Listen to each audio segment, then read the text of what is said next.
గురవే నమః.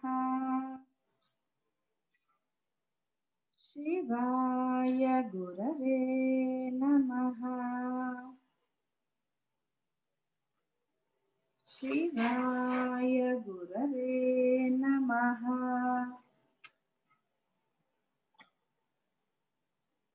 శివాయ గురవే నమః. శివాయ గురవే నమః. శివాయ గురవే నమః.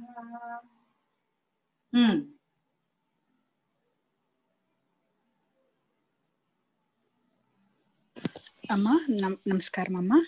ఇవాళ మార్నింగ్ పాటల్లో ఒక ఉదాహరణ బాగా హృదయానికి హత్తుకుని అర్థమైందమ్మా. అదేంటంటే జ్ఞాన మార్గంలో ఉన్న వాళ్ళకి మూడు వర్గాలుగా ఉంటారు. ఒకటి ఏంటంటే మందుగుండులాగా ఇమీడియట్ గా పొందేటట్టు, రెండోది మామూలు బొగ్గు అంటుకోవడానికి ఎంత టైం పడుతుంది అలాగా, మూడోది తడిసిపోయిన బొగ్గుకి ఎంత టైం పడుతుంది, ఆ రకంగా మూడు వర్గాలుగా ఉంటారు అని అర్థమైందమ్మా. సో మంచి వర్గంలో పడాలని ఆశిస్తున్నానమ్మా. అలాగే ముక్తి అనేది ప్రత్యేకంగా దానికి ఏదో ఒక పదం ఏర్పరచుకుని అదేదో ఎక్కడో ఉందని వెతుకులాట కాదు, మనలోనే ఉంటుంది. అది ఆత్మలో ఆత్మను అర్థం చేసి ఆత్మ సాక్షాత్కారం జరగగలిగితే ముక్తి కూడా పొందడం చాలా సులభతరం అవుతుంది అని అర్థమైందమ్మా.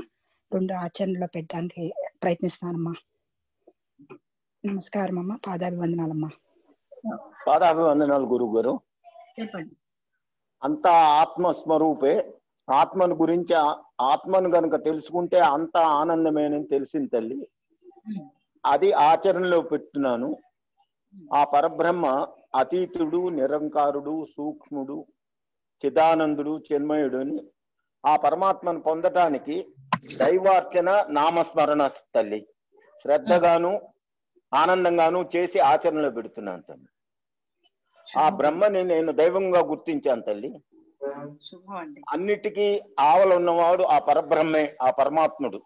ఆ పరమాత్ముడు ఎక్కడో లేడు, అంతా మనలోనే ఉన్నాడు. ఆ చైతన్యము అనే దాన్ని నేను ఇప్పుడు గ్రహించాను తల్లి. ఆ పరమాత్ముడు సర్వాంతరయామి, ఆత్మయే ఆనందనయం, అది మనలోనే ఉన్నదని గ్రహించాను తల్లి. ఈ పై చెప్పిన విషయాలన్నీ నేను మా గురువు గారి ప్రవచనాల ద్వారా నేర్చుకుని ఆచరణలో పెడుతున్న తల్లి. అందుచే ఆ గురువు గారి ఔన్నత్యాన్ని ఎల్లవేళ కొనియాడుతూనే ఉంటాను. నాలోని మార్పు తీసుకొచ్చిన గురువు గారికి ఎల్లవేళలా వినయంగా ఉంటాను. గురువు గారి అనుగ్రహం ఎల్లవేళ నా యందు ఉండాలని ఆ గురువు గారికి పాదాభివందనాలు చేస్తున్నాను. పాదాభివందనాలు తల్లి.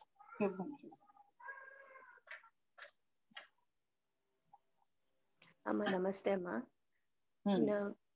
పరమేశ్వరుడు వశిష్ఠ మహర్షి పరమేశ్వరుడు చెప్పింది కూడా ఉన్నది ఒకటే చైతన్యం. ఆ చైతన్యంలోనే అంతా ఉన్నది.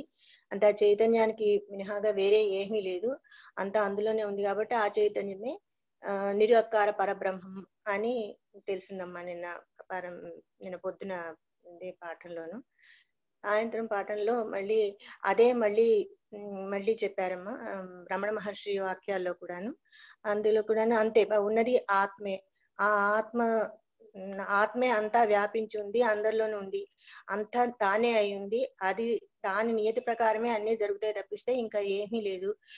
అందుకని అలాగే ఏది ఎలా జరుగుతుందో ఆ నియతి ప్రకారం జరుగుతుందని అలాగే దానిలోనే ఉండిపోతే కనుక అది ఆ పరమాత్మనే, ఆ నిరాకార ఆ ఆత్మే నాలో కూడా ఉందని చెప్పడం రావట్లేదు. అలా అందులోనే అదే గ్రహించుకుని అందులోనే ఉండిపోయేందుకు నిరంతరం గురువు గారు చెప్పినట్టుగా ఈ నామస్మరణ ఇవన్నీ చేస్తూ అలాగే అందులోనే ఉంటానమ్మా. ఎక్కువగా బ్రహ్మనిష్టలో ఉన్నప్పుడు అది ఆ పరబ్రహ్మ తెలియబడతా అంటే ఆ జ్ఞానం పొర తొలగిపోయి ఆ పరబ్రహ్మ ప్రకాశం వస్తుంది అని చెప్పింది అర్థమైందమ్మా. అది తొలగించుకునేందుకు మీరు చెప్పిన మార్గంగా ఆ నామస్మరణ అవన్నీ చేసుకుంటూ అలాగే ఉంటానమ్మా బ్రహ్మనిష్టలో. పాదాభివందనాలమ్మా.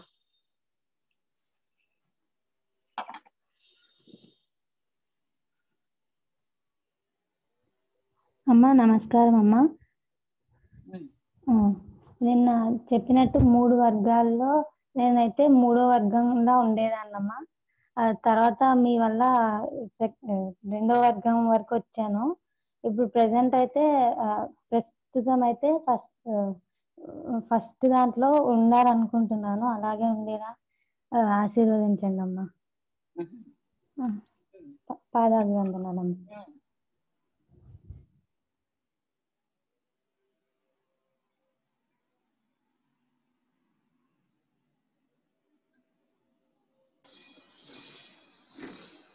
అమ్మ శ్రీ గురుభ్యో నమః.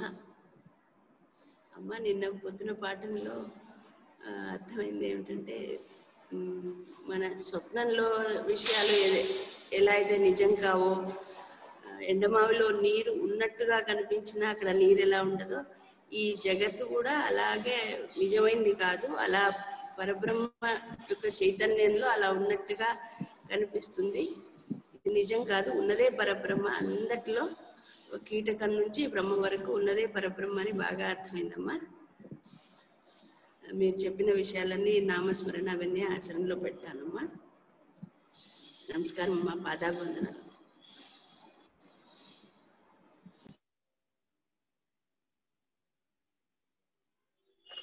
అమ్మా నమస్కారం అమ్మా. నిన్న మీరు చెప్పిన క్లాసులోను పూజలు అవి అవసరం లేదు, ఎక్కడ కూర్చున్నా సరే భగవంతుడి నామస్మరణం చేసుకోవచ్చు అని చెప్పారమ్మా. అట్లనే జరుగుతుందమ్మా. పూజ అవి ఏమీ లేదు, ఎక్కడ కూర్చున్నా కూడా అది వస్తుంది, చదువుకోవటం అది చేస్తున్నానమ్మా. తర్వాత సాయంత్రం కూడాను అన్ని చోట్ల పరబ్రహ్మమే ఉన్నాడు, ఎక్కడ నువ్వు లోపల బయట ఉన్నాడు, అట్లాంటప్పుడు నువ్వు దేనికోసం వెతుకులాడుతున్నావు? ఏమీ లేదు, బయట ప్రపంచాన్ని వదిలేస్తే గనక అంతా పరబ్రహ్మమే చూసుకుంటాడు అనేది బాగా అర్థమైందమ్మా.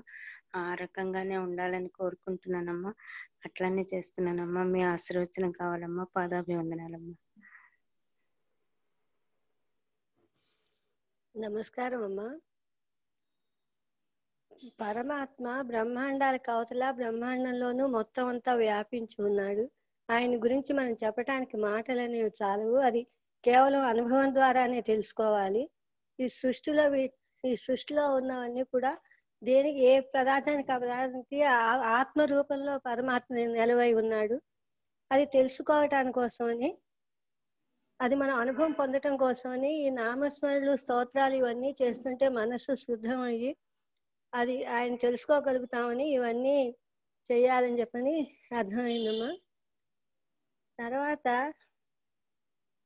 మనం ఈ పూజలు ఇవన్నీ చేస్తున్నామంటే ఒక ఆలంబనం కోసం స్థితిని దాటి నిరాకార పరబ్రహ్మని మన ఆత్మరూపంగా మనము ఆయన ఒకటే అనేది అనుభవంలోకి వచ్చేటట్టుగా ప్రయత్నం చేయాలని చెప్పని నాకు అనిపించిందమ్మా. అది నమస్కారం అమ్మా, పాదాభివందనాలు.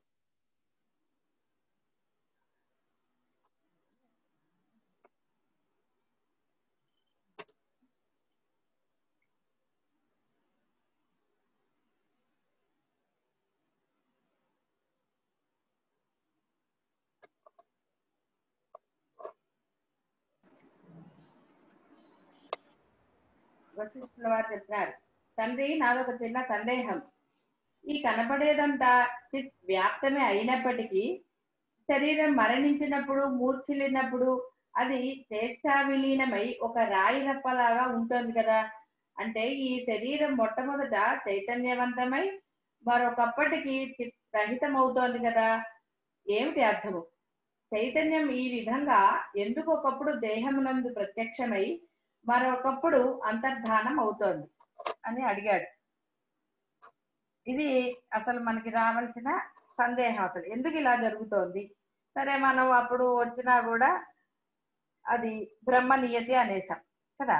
అందువల్ల ఇప్పుడు శివ భగవాన్ చెప్తున్నారు, ఈ శరీరమందు ఏ సర్వభూతమయ చిత్ విరాజిల్లుతోందో అట్టి చిత్ రెండు విధములు,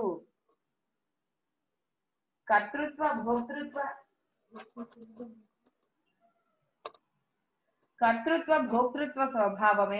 స్వభావము. ఇది ఏ విజ్ఞానమయం అనే పేరుతో చెప్పబడుతోంది. అంటే ఏ సర్వభూతమయ చిత్ విరాజిల్లుతోందో ఈ దేహంలో అట్టి చిత్ రెండు విధాలుగా, కర్తృత్వ భోక్తృత్వ స్వభావం ఒకటి, కూటస్థమగు నిర్వికల్ప చైతన్యము లేక నిష్క్రియ కేవల స్వస్వరూపము. రెండవదగు నిర్వికల్ప చైతన్యమే తన యొక్క సంకల్పము చేత నేనొక జీవుడను అని భావన చేసి విజ్ఞానమయత్వం పొందుతోంది. ఒకడు స్వప్నంలో చూసిన దాన్ని బట్టి, అంటే ఒక ఏదన్నా చూసి వాడికి అక్కడ చెడ్డతనం, అంటే ఏదన్నా ధనాన్ని అపహరించడము అలాంటిది, ఒక ఏదో అతన్ని చూసి ఒకటితోటి ఒక మహాబలవంతుడిని కల్పించుకుని అతనితో కుస్తీ పట్టి ఓడి డీలా పడినట్లు ఆ నిర్వికల్ప చైతన్యము వికారాలను సంకల్పించుకుంటుంది. అంటే ఇక్కడ పెద్ద కన్ఫ్యూషన్ ఏం లేదు. కళలో కనుక మనని ఒకడు బలవంతుడైన వాడు మనని ఓడించినట్టు మన కలగంటే ఎలాగో, అలాగే ఈ చైతన్యముని వాడు దేహంగా భావించి ఆ దేహం నేను అని ఏదేదో చేసుకుని దుఃఖాలు కొని తెచ్చుకుని డీలా పడుతున్నాడు అని అర్థం. ఒక శాంత స్వరూపుడు అనుకోకుండా ఆకస్మికంగా క్షణికావేశం చేత గొప్పను చూపించినట్లు ఆ నిర్వికల్ప చైతన్యం తనను ఒక జడ వస్తువుగా భావించి స్వకల్పనా బలం చేత సవికల్పమగు బుద్ధికి విషయం అవుతోంది. ఆ చిత్ తనకు తానే స్వయంగా ఇటు పరమాణు రూపాన్ని అటు శబ్ద స్పర్శాది భోగ్య రూపాన్ని స్వకల్పన చేసుకుంటోంది. మాయతో కూడిన చైతన్యమునకు తాను విషయం అవుతోంది. తర్వాత సమిష్టి ప్రాణ రూపాన్ని పొందుతోంది, అదే హిరణ్య గర్భ రూపం. తర్వాత పంచీకృతమగు సూక్ష్మభూతములతో కూడిన దేశ విభాగమును కాల విభాగాన్ని పొందుతోంది. క్రమంగా ప్రాణమును ధరించి జీవత్వాన్ని పొంది మనోబుద్ధులను ధరిస్తోంది. రత్నములను అన్వేషిస్తూ బయలుదేరిన ఒక సాధకుడు తోవలో ఏదో చూసి మోహపడి ఆ అటవికులలో ఒకడై అసలు పనిని మర్చిపోయినట్లుగా, అది అసలైన చైతన్యాన్ని గుర్తించకుండా ఈ సంసార భ్రమలో పడుతోంది. అంటే అసలైన నేను గుర్తించకుండా ఏదైతే మనం ఈ దేహమే నేను అంటున్నామో అందులో పడిపోతాడు. వాడు బయలుదేరాడు ఒక వస్తువు కోసం, మధ్యలో ఏదో చూశాడు, వచ్చిన పని మర్చిపోయి అక్కడ నిమగ్నం అయిపోయాడు వేరే పనిలో. అలాగే ఈ యొక్క దేహములో ఉన్న చైతన్యాన్ని గుర్తించి అది అవ్వడానికి వచ్చిన ఈ జీవుడు, అంటే ఈ దేహము ఈ ఉపాధి తనలో ఉన్న చైతన్యాన్ని గుర్తించి ఆ చైతన్యంగా మారిపోవడానికి వచ్చింది ఈ ఉపాధి మనకి. వాడు అది మర్చిపోయి అసలైన దాన్ని దేహమే నేను అనుకుని వేరే తాదాత్మ్యాలు పొందుతున్నాడు అని అనగా, ఆ బ్రహ్మ చైతన్యము అజ్ఞానమునకు చోటించి తన స్వరూప విషయమై శరీర జీవ రూపాలను సంకల్పించుకొని అట్టి సంకల్పముల చేతని యొక్క సహజత్వాన్ని కప్పివేసుకుంటోంది. భోగ సంపర్కములచే మరల సంసారి అగుతున్నది. అనంత సంకల్పమయమగు ఆ చిత్తు తన యొక్క జడ సంకల్ప విభాగముచే స్థూలభావము ధరించి మోహాన్ని పొందుతోంది. అతి శీతలత్వం చేత నీరు పాషాణంలాగా గడ్డకట్టి ఆకారాదులను ప్రకటిస్తున్నట్లుగా అనంత గుణ గంభీరమగు ఆ చిత్తు పరిమిత విషయములకు జడ సంకల్పములను స్థూల భావములను ధరించి మోహం పొందుతోంది. మోహగ్రస్తమైన తృష్ణ అనే స్వయం కల్పిత తాళతో కట్టబడినదై కామక్రోధములకు లోను అగుతూ భయములచే పీడించబడుతూ భావ అభావ గ్రస్తము అగుచున్నది.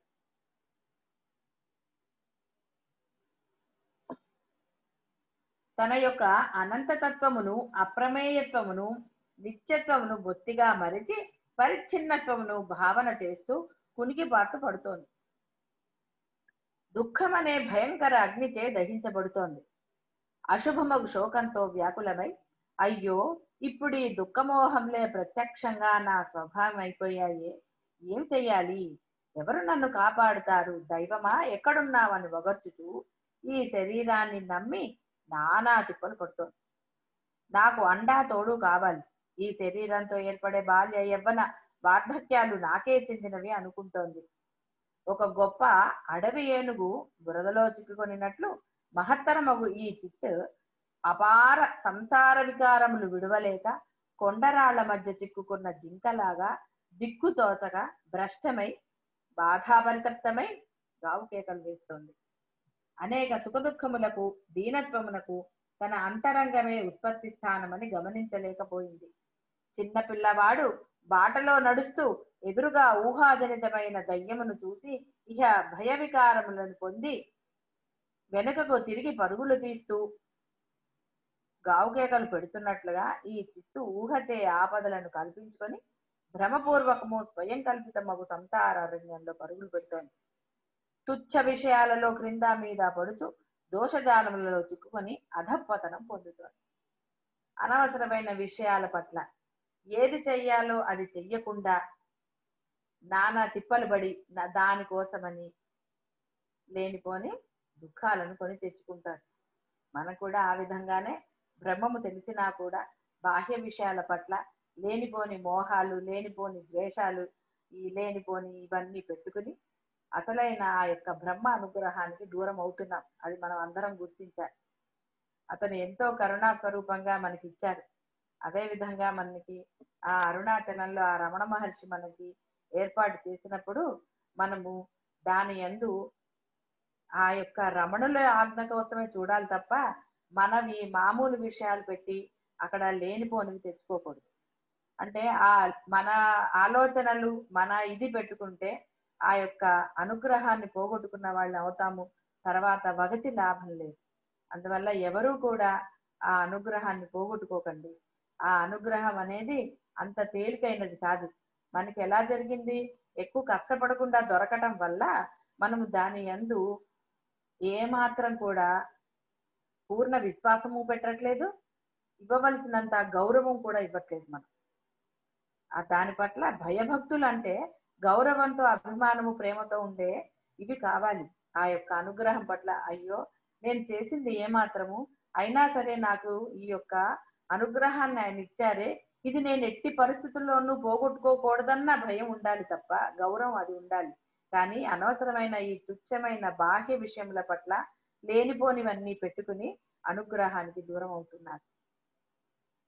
కాబట్టి అందరూ కూడా దాని నుంచి యువతలకి వచ్చి కేవలం మీకు ఏ సమస్య వచ్చినా బాహ్యంలో కానివ్వండి, ఇప్పుడు అక్కడ ఉన్న దాంట్లో కానీ ఏది వచ్చినా సరే ఆ రమణ మహర్షిని ప్రార్థన చేస్తే ఆయన దాని నుంచి మనని గట్టెక్కించడా? ఎందుకు లేనిపోని ఇవన్నీ పెట్టుకుని లేనిపోనివన్నీ తెచ్చుకోవటం? అనుగ్రహాన్ని పోగొట్టుకునే పనులు మనం ఎందుకు చెయ్యాలి? అయితే మహర్షి ఇదంతా చిత్తు యొక్క జడ విభాగం చూపుతున్న జగన్నాటకం మాత్రమే.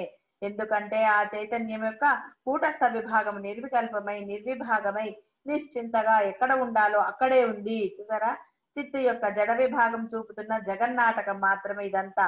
ఎందుకంటే ఆ చైతన్యం యొక్క కూటస్థ విభాగం నిర్వికల్పమై నిర్విభాగమై నిశ్చింతగా ఎక్కడ ఉండాలో అక్కడే ఉంది. అది తన యొక్క జడ విభాగంలో కర్తృత్వ భోక్తృత్వ సంకల్పములను లీలగా మాయచే స్వప్న సదృశంగా పొందుతోంది. అందుకని ఎందుకు వచ్చిన గోల, నేను చేస్తున్నాను, నేను చెయ్యాలి, నాకవుతోంది, నావి ఇవి అన్ని పెట్టుకున్నారు అంటే లేనిపోని అంటే ఉన్న అనుగ్రహాన్ని పోగొట్టుకుంటారు. కాబట్టి అలాంటి వాటి జోలికి వెళ్లకుండా ఆయన అనుగ్రహం మనకి ఎంతగా ఇచ్చారో అన్నదే గుర్తు పెట్టుకోవాలి తప్ప అనవసరమైన బాహ్యమైన తుచ్చ విషయాలతోటి మనము ఇది అవ్వకూడదు. ఇంకా ఈ భావ అభావ విభాగముకు జడ విభాగము చిత్తు యొక్క విన్యాసం ఏమిటో బాగుగా విను అన్నారు. స్వయంగా అనంత గుణ సాగర స్వరూప అయిన చిత్తు ఇక్కడ చేస్తున్నది ఏమిటి? స్వసంకల్పితమైన సంకల్ప మాత్ర సంకటంలో పడి అనేక విపత్తులలోనూ దుఃఖ పరంపరలలోనూ అనర్థములలోనూ చిక్కుకున్నది. జడావస్థలో చిక్కుకొని నరకాది లోకములలో ప్రవేశించి విశేషక కష్టాలను చవిచూస్తోంది. అంతే కదండి. అనుగ్రహాన్ని గుర్తించి ఆ అనుగ్రహంతో ఉంటే గనక మనకి ఈ యొక్క నరకాలు తప్పిపోతాయి. హాయిగా బ్రహ్మములవుతాము. ఆ బ్రహ్మయందే ఉండవచ్చు. అది కాక ఆ బ్రహ్మ యొక్క అనుగ్రహాన్ని మనం నిర్వీర్యం చేసుకుని దాని పట్ల అంటే తెలుసు అనుగ్రహమే అని తెలుసు, అయినా సరే దానిని గుర్తించగా నిర్లక్ష్యం చేయటం వల్ల మళ్ళీ మనం ఆ నరకాలను పొందవలసి వస్తుంది. వృక్ష జంతు ఉపాధులను కూడా అనుభవిస్తుంది. ఇంతలోనే మనుష్యత్వాన్ని పొంది కొంత వ్యవహార కౌశలత్వం సంపాదిస్తుంది. కానీ ఏంటి లాభం? వ్యవహార కౌశలత్వం అంటే సరే ఈ బ్రహ్మ యొక్క అనుగ్రహాన్ని కూడా గుర్తిస్తోంది. అయితే మటుకు ఏమిటి లాభం? చాలా చతురతతో బంధహేతువులైనటి ధనపుత్రాదులతో లేనిపోని కల్పిత సంబంధములను ఆశ్రయించి అనేక ఆశ నిరాశ దురాశల మధ్య చిక్కుకుంటోంది. చూడండి, మనము భగవంతుడి గురించి డబ్బు ఖర్చు పెట్టాలి అంటే ఎక్కడ లేని లోభత్వం వస్తుంది మనకి. అదే మన బంధువులకి మన పిల్లల పట్ల ఎంత మనకి దానివల్ల వేస్టేజ్ జరుగుతున్నా అది దానివల్ల ఉపయోగం లేదని తెలిసి కూడా అక్కడ లెక్క చూడం. కానీ అదే ఒక భగవంతుడి విషయం పట్ల వచ్చినప్పుడు, అంటే భగవంతుడికి ఏదైనా చెయ్యాలన్నా, భగవంతుడి పూజ పునస్కారాలు చెయ్యాలన్నా, అంటే భగవంతుడికి సంబంధించిన, ఎందుకంటే భగవంతుడు వచ్చి మనకి, కానీ ఎంత కోల్పోతామో ఆలోచిస్తున్నామా ఎవరన్నా? భగవంతుడి విషయం వచ్చేసరికి అక్కడ మనం ఎక్కడ లేని లోభత్వం చూపిస్తాం, ఎక్కడ లేని లెక్కలు వస్తాయి, లేకపోతే ఇంకోటి ఏదో వస్తుంది, ఇంకోటి ఏదో. అదే మన సొంత విషయాల పట్ల, బంధువులు మన పిల్లల పట్ల మనం చేసే అనవసర ఖర్చులు ఎన్ని ఉన్నాయి. ఒక్కసారి ఆ లెక్కలు చూస్తే భగవంతుడికి మనకు పెట్టేది ఎంత, భగవంతుడికి పెట్టే విషయంలో లెక్కలు చూస్తున్నాం తప్ప మన స్వవిషయాల్లో లెక్కలు చూడగలుగుతున్నామా, చూస్తున్నామా? అందుకనే భగవంతుడు కూడా తనకి లెక్క పెడుతున్నారు కాబట్టి ఆయన లెక్క పెట్టడం మొదలు పెడతాడు.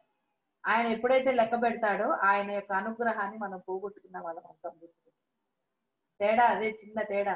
నువ్వు ఇచ్చిందే ఆయన అని అంటున్నావు ఒక మాట, అది మామూలు మాట. ఇట్లా మనసా వాచ కర్మణ అనగలగాలి. భగవంతుడు ఇచ్చిన దాన్ని భగవంతుడికి ఖర్చు పెట్టడానికి ఎందుకని లెక్క చూస్తున్నావు? ఏమే నీవు భగవంతుడి కోసం ఖర్చు పెడితే ఆయన మళ్ళీ నీ అవసరానికి ఇవ్వడా?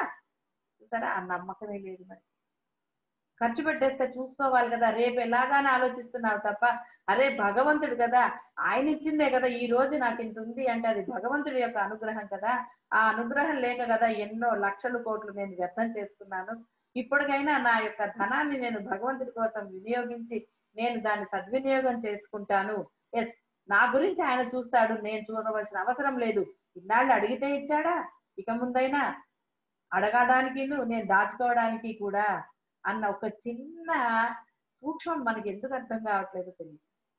ఆ చిన్న సూక్ష్మం అర్థమైతే చాలు. అసలు ఆ డబ్బు మీద అంత వ్యామోహం ఉండదు మనకి.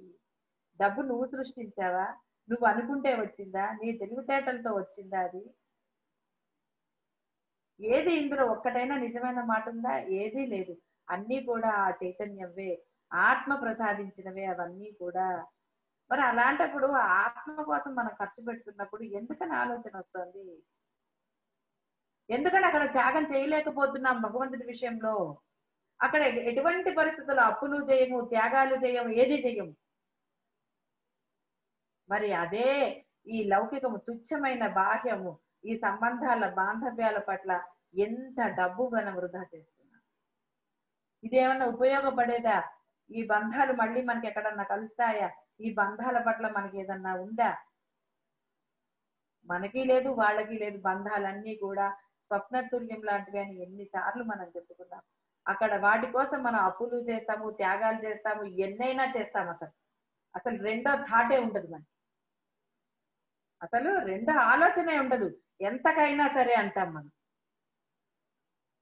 కానీ ఈ రోజు మనం ఈ స్థితిలో ఉండడానికి కానివ్వండి, అసలు దేనికైనా సరే ప్రతి దానికి కారణం ఆ ఆత్మే కదా, చైతన్యమే కదా. ఆ చైతన్యం మనకి కరుణతో ఇది చూపించినప్పుడు ఆ చైతన్యం కోసం మనం డబ్బు ఖర్చు పెట్టాలి అంటే ఎన్ని ఆలోచిస్తున్నా, ఎంత పొదుపు వచ్చేస్తుందో. అసలు ఆ పనన్నా ఆపేస్తాం, అంటే ఆ పూజలన్నా ఆపేస్తాం, ఇంకోటన్నా ఆపేస్తాం. కానీ దానికోసం మటుకు ఎటువంటి త్యాగాలు చెయ్యము, అప్పు చేయము, త్యాగము. మరి ఇది న్యాయమేనా? అందుకని ఆయన కూడా మనకి జన్మలు మళ్ళీ ఇస్తాడు. ఎటువంటి జన్మలు ఇస్తాడు అంటే నువ్వు చేసిన దానికి ఫలితంగా ఏవి నువ్వు పొందడానికి అర్హమో అదే ఇస్తాడు. మళ్ళీ ఎప్పుడో కరుణతోటి ఆయన మళ్ళీ మనుషు జన్మ ఇస్తాడు. కానీ ఏమిటి లాభం? చాలా చతురతతో బంధహేతువులైనట్టి ధనపుత్రాదులతో లేనిపోని కల్పిత సంబంధములను ఆశ్రయించి అనేక ఆశ, నిరాశ, దురాశల మధ్య చిక్కుకుంటాడు. అనేక విపత్ పరిణామములలో సంచారం చేస్తూ అందరి సంశయములకు కారణమవుతోంది. మోక్ష మార్గంగా స్వస్వరూప ధ్యానానందమునకు ఉపయోగించే వివేకాన్ని ఆశ్రయించటమే లేదు. పిదప మృత్యు సమయం రాగానే అల్పజలంలో చిక్కుకున్న పెద్ద చేపలాగా విలవిల్లాడుతోంది. అయ్యో అప్పుడే చచ్చిపోతానా, అయ్యో నాకు వచ్చేస్తుందో, ఇంకా ఏమిటి ఎన్నున్నాయి, అది ఇది ఇలా, అయ్యో నేను ఇన్నాళ్ళు భగవంతుని ప్రార్థన చేయలేదే, తెలిసి కూడా ఆయన్ని పట్టుకోలేదా అని అప్పుడు ఏడుస్తాడు. ఏమిటి ఉపయోగం? అప్పుడు శారీరక బాధ పడతాడా, దానికోసం ఏమి ఏడుస్తాడా? అయ్యో బ్రహ్మమును పట్టుకుపోలేదని ఏడుస్తాడా? ఏది ఉపయోగం ఏమన్నా విలవిల్లాడినప్పుడు? ఒక రోజు ఆ ఉపాధిని కోల్పోతుంది, మరలా ఏ ఉపాధిని పొందుతుందో ఎలా తెలుస్తుంది? నీవు చేసిన దాన్ని బట్టి ఆ ఉపాధిని ఇస్తాడు తప్ప మళ్ళీ మనుష్య ఉపాధి ఇస్తాడని ఎన్నడూ భ్రమించరాదు.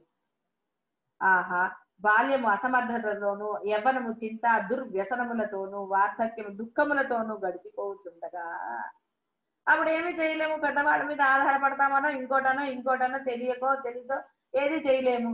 యవ్వనంలో లేనిపోని ఆశలు, ఏదో సంపాదించాలి, ఇంకేదో సుఖపడాలి, ఇంకోటేదో అది ఇది అని.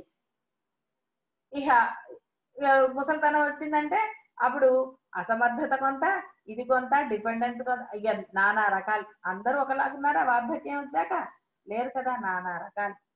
ఇలాగా సమయం అంతా వృధా అయిపోతుంది. చివరికి అవివేక కారణంగా అజ్ఞాన వ్యవహారవర్తి అయి నిస్సహాయంగా మరణం పొందుతున్నారు. ఏం చేస్తాడు ఇప్పుడు? ఇంకా ఆ చిన్నప్పుడు భగవంతుని ప్రార్థన చేయలేదు, యవ్వనంలో ఓపిక ఉన్నప్పుడు ప్రార్థన చేయలేదు, బ్రహ్మమును గురించిన అంటే తెలిసినా కూడా నిర్లక్ష్యం చేశాడని భావం ఇక్కడ గుర్తుపెట్టుకోండి. ఇదంతా కూడా అజ్ఞానం. ఎప్పుడు తెలిసి కూడా ఎంత ముందంటే ఆ అజ్ఞానం వేరు, అసలు పోసిన అజ్ఞానం. తెలిసిన తర్వాత కూడా మనం బ్రహ్మమును పట్టుకోకుండా మన ఈ యొక్క బాహ్య వ్యవహారాల్లో తలముంకలైతే జరిగి చెప్తున్నాడు ఆయన. ఇది అతడు మరణానంతరం కూడా దృశ్యం నుండి అప్పటికీ ముక్తిని పొందడు. ఆ జీవుడు కర్మ వైచిత్ర్యాన్ని అనుసరించి స్వర్గంలో, పాతాళంలో, దైత్యుల భవనాల్లో ఏదో ఒక రకంగా, తర్వాత భూమిపై రాక్షసుల రాజ్యంలో, అడవిలో కోతిగాను, కొండ ప్రాంతంలో సింహంగాను ఏదో రకంగా జన్మలెత్తుతూ ఉంటాడు. ఎంత చిత్రమో కదా. ఇదంతా కూడా సంకల్ప వికల్ప విభాగములకు సంబంధించిన చిత్తు యొక్క స్వకీయ సంకల్ప ప్రాభవం చేత జరిగే నిష్కారణ సంచలనమే.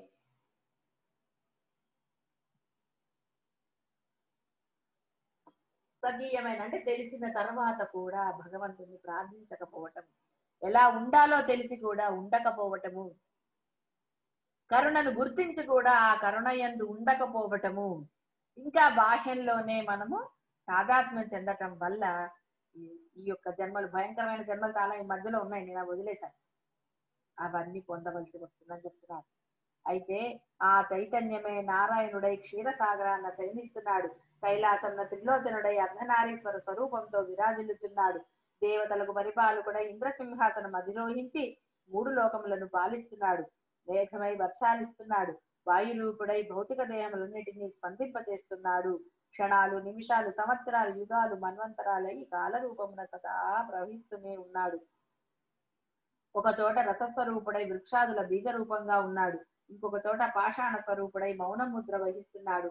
మరొక చోట నదీనద స్వరూపంగాను, ఇంకా వికసిత పుష్పాలుగా, పక్వఫల సమూహంగా, కాష్ట అగ్ని స్వరూపంగా, శీతల జల రూపంగా, ఆకాశవాణి వంటి శూన్య రూపంగా, ఈ విధంగా ఆ చైతన్యం సర్వమయంగా, సర్వగామిగా, సర్వశక్తిమంతంగా ప్రకాశిస్తోంది. చూడండి, అది అంత బ్రహ్మాండంగా ప్రకాశిస్తోంది ఆ చైతన్యం అనేది. అది ఆకాశం కంటే కూడా ఎంతో నిర్లిప్తమై అన్ని వస్తువుల కంటే భిన్నమై ఉంది.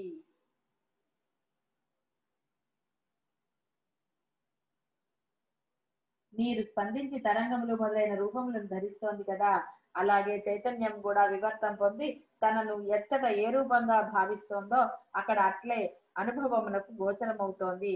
భావాలన్నింటికీ నాంది స్థానం అదే.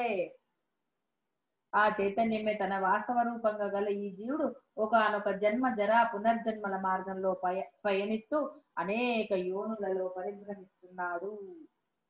సుడిగుండంలో పడ్డ గడ్డి పరకలాగా ఎక్కడెక్కడికో వెళుతున్నాడు.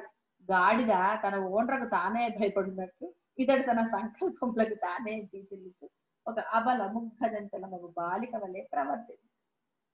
అంటే తనకు తనే చేసే విధ పనులకి అయ్యో ఏమైపోతుందో అని భయపడుతూ ఉంటాడు కదా, అనేదేదో అనేస్తాడు, చేసేదేదో చేసేసి తర్వాత అయ్యో ఎలాగా అని భయపడతాడు. అది వత్స చైతన్యమే ఈ జగత్తు యొక్క జీవశక్తి. అయితే ఏమి, అది వ్యవసాయి పశుధర్మాన్ని పొందుతోంది. కర్మానుసారంగా దీనికి అట్టి దురవస్థలు, దుఃఖ సంకటములు, భ్రాంతులు కలుగుతున్నాయి. ధాన్యపు గింజ నసరమ ఊకను దాల్చినట్లు అది కూడా సంకల్ప వికల్ప ఇచ్చా జాఢ్యాలను ధరిస్తోంది. చైతన్యమే అల్పకాలం అవిద్యా రూపంలో కూడా ఉంటుంది. ఆ చైతన్యం భర్తృహీనవు నాయకలాగా జీవభావం పొంది దురదృష్ట సంతప్తము వైభవ చింతము అయి శ్లోకిస్తుంది. జడరూపి యొక్క అవిద్య యొక్క సామర్థ్యం ఎంతటిది. పూర్ణ బ్రహ్మ స్వభావము చైతన్యము అవిద్యావశం చేత తన నిజ స్వభావమును విస్మరించి అధపతనార్థం ఎటకో ఎగురుతున్నది. ఎంత కష్టమైన విషయం. సరే, దీనికి ఉపాయం ఏమిటి స్వామి అని అడిగారు ఆయన. అప్పుడు భగవంతుడు మళ్ళీ చెప్తాడు, ఒకడు కలకంటూ ఆ కలలో నేను పిచ్చివాణ్ణి అని భావించి ఎలుగెత్తి ఏడవటంలో అర్థం ఉందా? ఆ స్వప్నద్రష్ట నేను దుఃఖయుక్తుడని భావించి వ్యాకులపడుతున్నట్లుగా చైతన్యము కూడా తనకు వినష్టం అనేదే లేకపోయినప్పటికీ వినష్టమును సమీపించబోతున్నట్లు భయపడుతూ మధ్య మధ్య వెర్రి కేకలు వేస్తోంది. కలలో ఏడిస్తే ఏమైనా ఉపయోగం ఉందో చెప్పండి? కలలో చూసిన దానికి ఎలాగ ఉపయోగం లేదో ఈ బాహ్యం కూడా అంటే. కుమ్మరి సారథి వేగంగా తిరుగుతూ ఉంటే అది సుస్థిరంగా ఉన్నట్లు చూచేవాడు భ్రమించుచున్నట్లుగా చైతన్యము అహం ప్రత్యయ భ్రమవశం చేత ఈ జగత్తును సుస్థిరమైనదిగా చూస్తోంది. అంటే ఈ దేహం నేను అనుకున్నవాడు ఈ జగత్తే అసలైంది, భగవంతుడు అనేవాడు ఎక్కడో ఉన్నాడు, ఏమిటో ఉన్నాడు, లేడు అంతే. అవతారాలు అయిపోయి ఇప్పుడు లేడు, ఏదో ఆ రూపంగా అక్కడ ఉన్నాడు, గుళ్ళో ఉంటాడు, ఆయనకి నమస్కారం చేస్తే మన కోరికలు తీరుతాయి. ఇదే వాడి ఇది స్వామి అన్నది. సరే, చిత్తమే ఈ సంసార అనుభవానికి కారణం ఏంటని అడిగాడు ఆయన. శివుడు చెప్తున్నాడు, చిత్తమే నీ మనస్సే, నీ ఆలోచనలు, నీ భావ పరంపరలు. అయితే చిత్తం అనేది చిత్త చైతన్యం ఒక విలాసమే గాని మరింకేమీ కాదు. చిత్త వ్యతిరిక్తమగు వస్తువు అంటూ ఎక్కడ ఏదీ లేదు. చిత్తుకు అసలు కారణమే లేదు. అంటే నీ మనసుకు కారణమే లేదురా. కనుక చిత్తమునకు విషయం చిన్న చిత్ పరికల్పితములకు ఈ దృశ్యము జగత్తులు కూడా కారణరహితమే. కనుక ఈ జగత్తు అసత్యమే.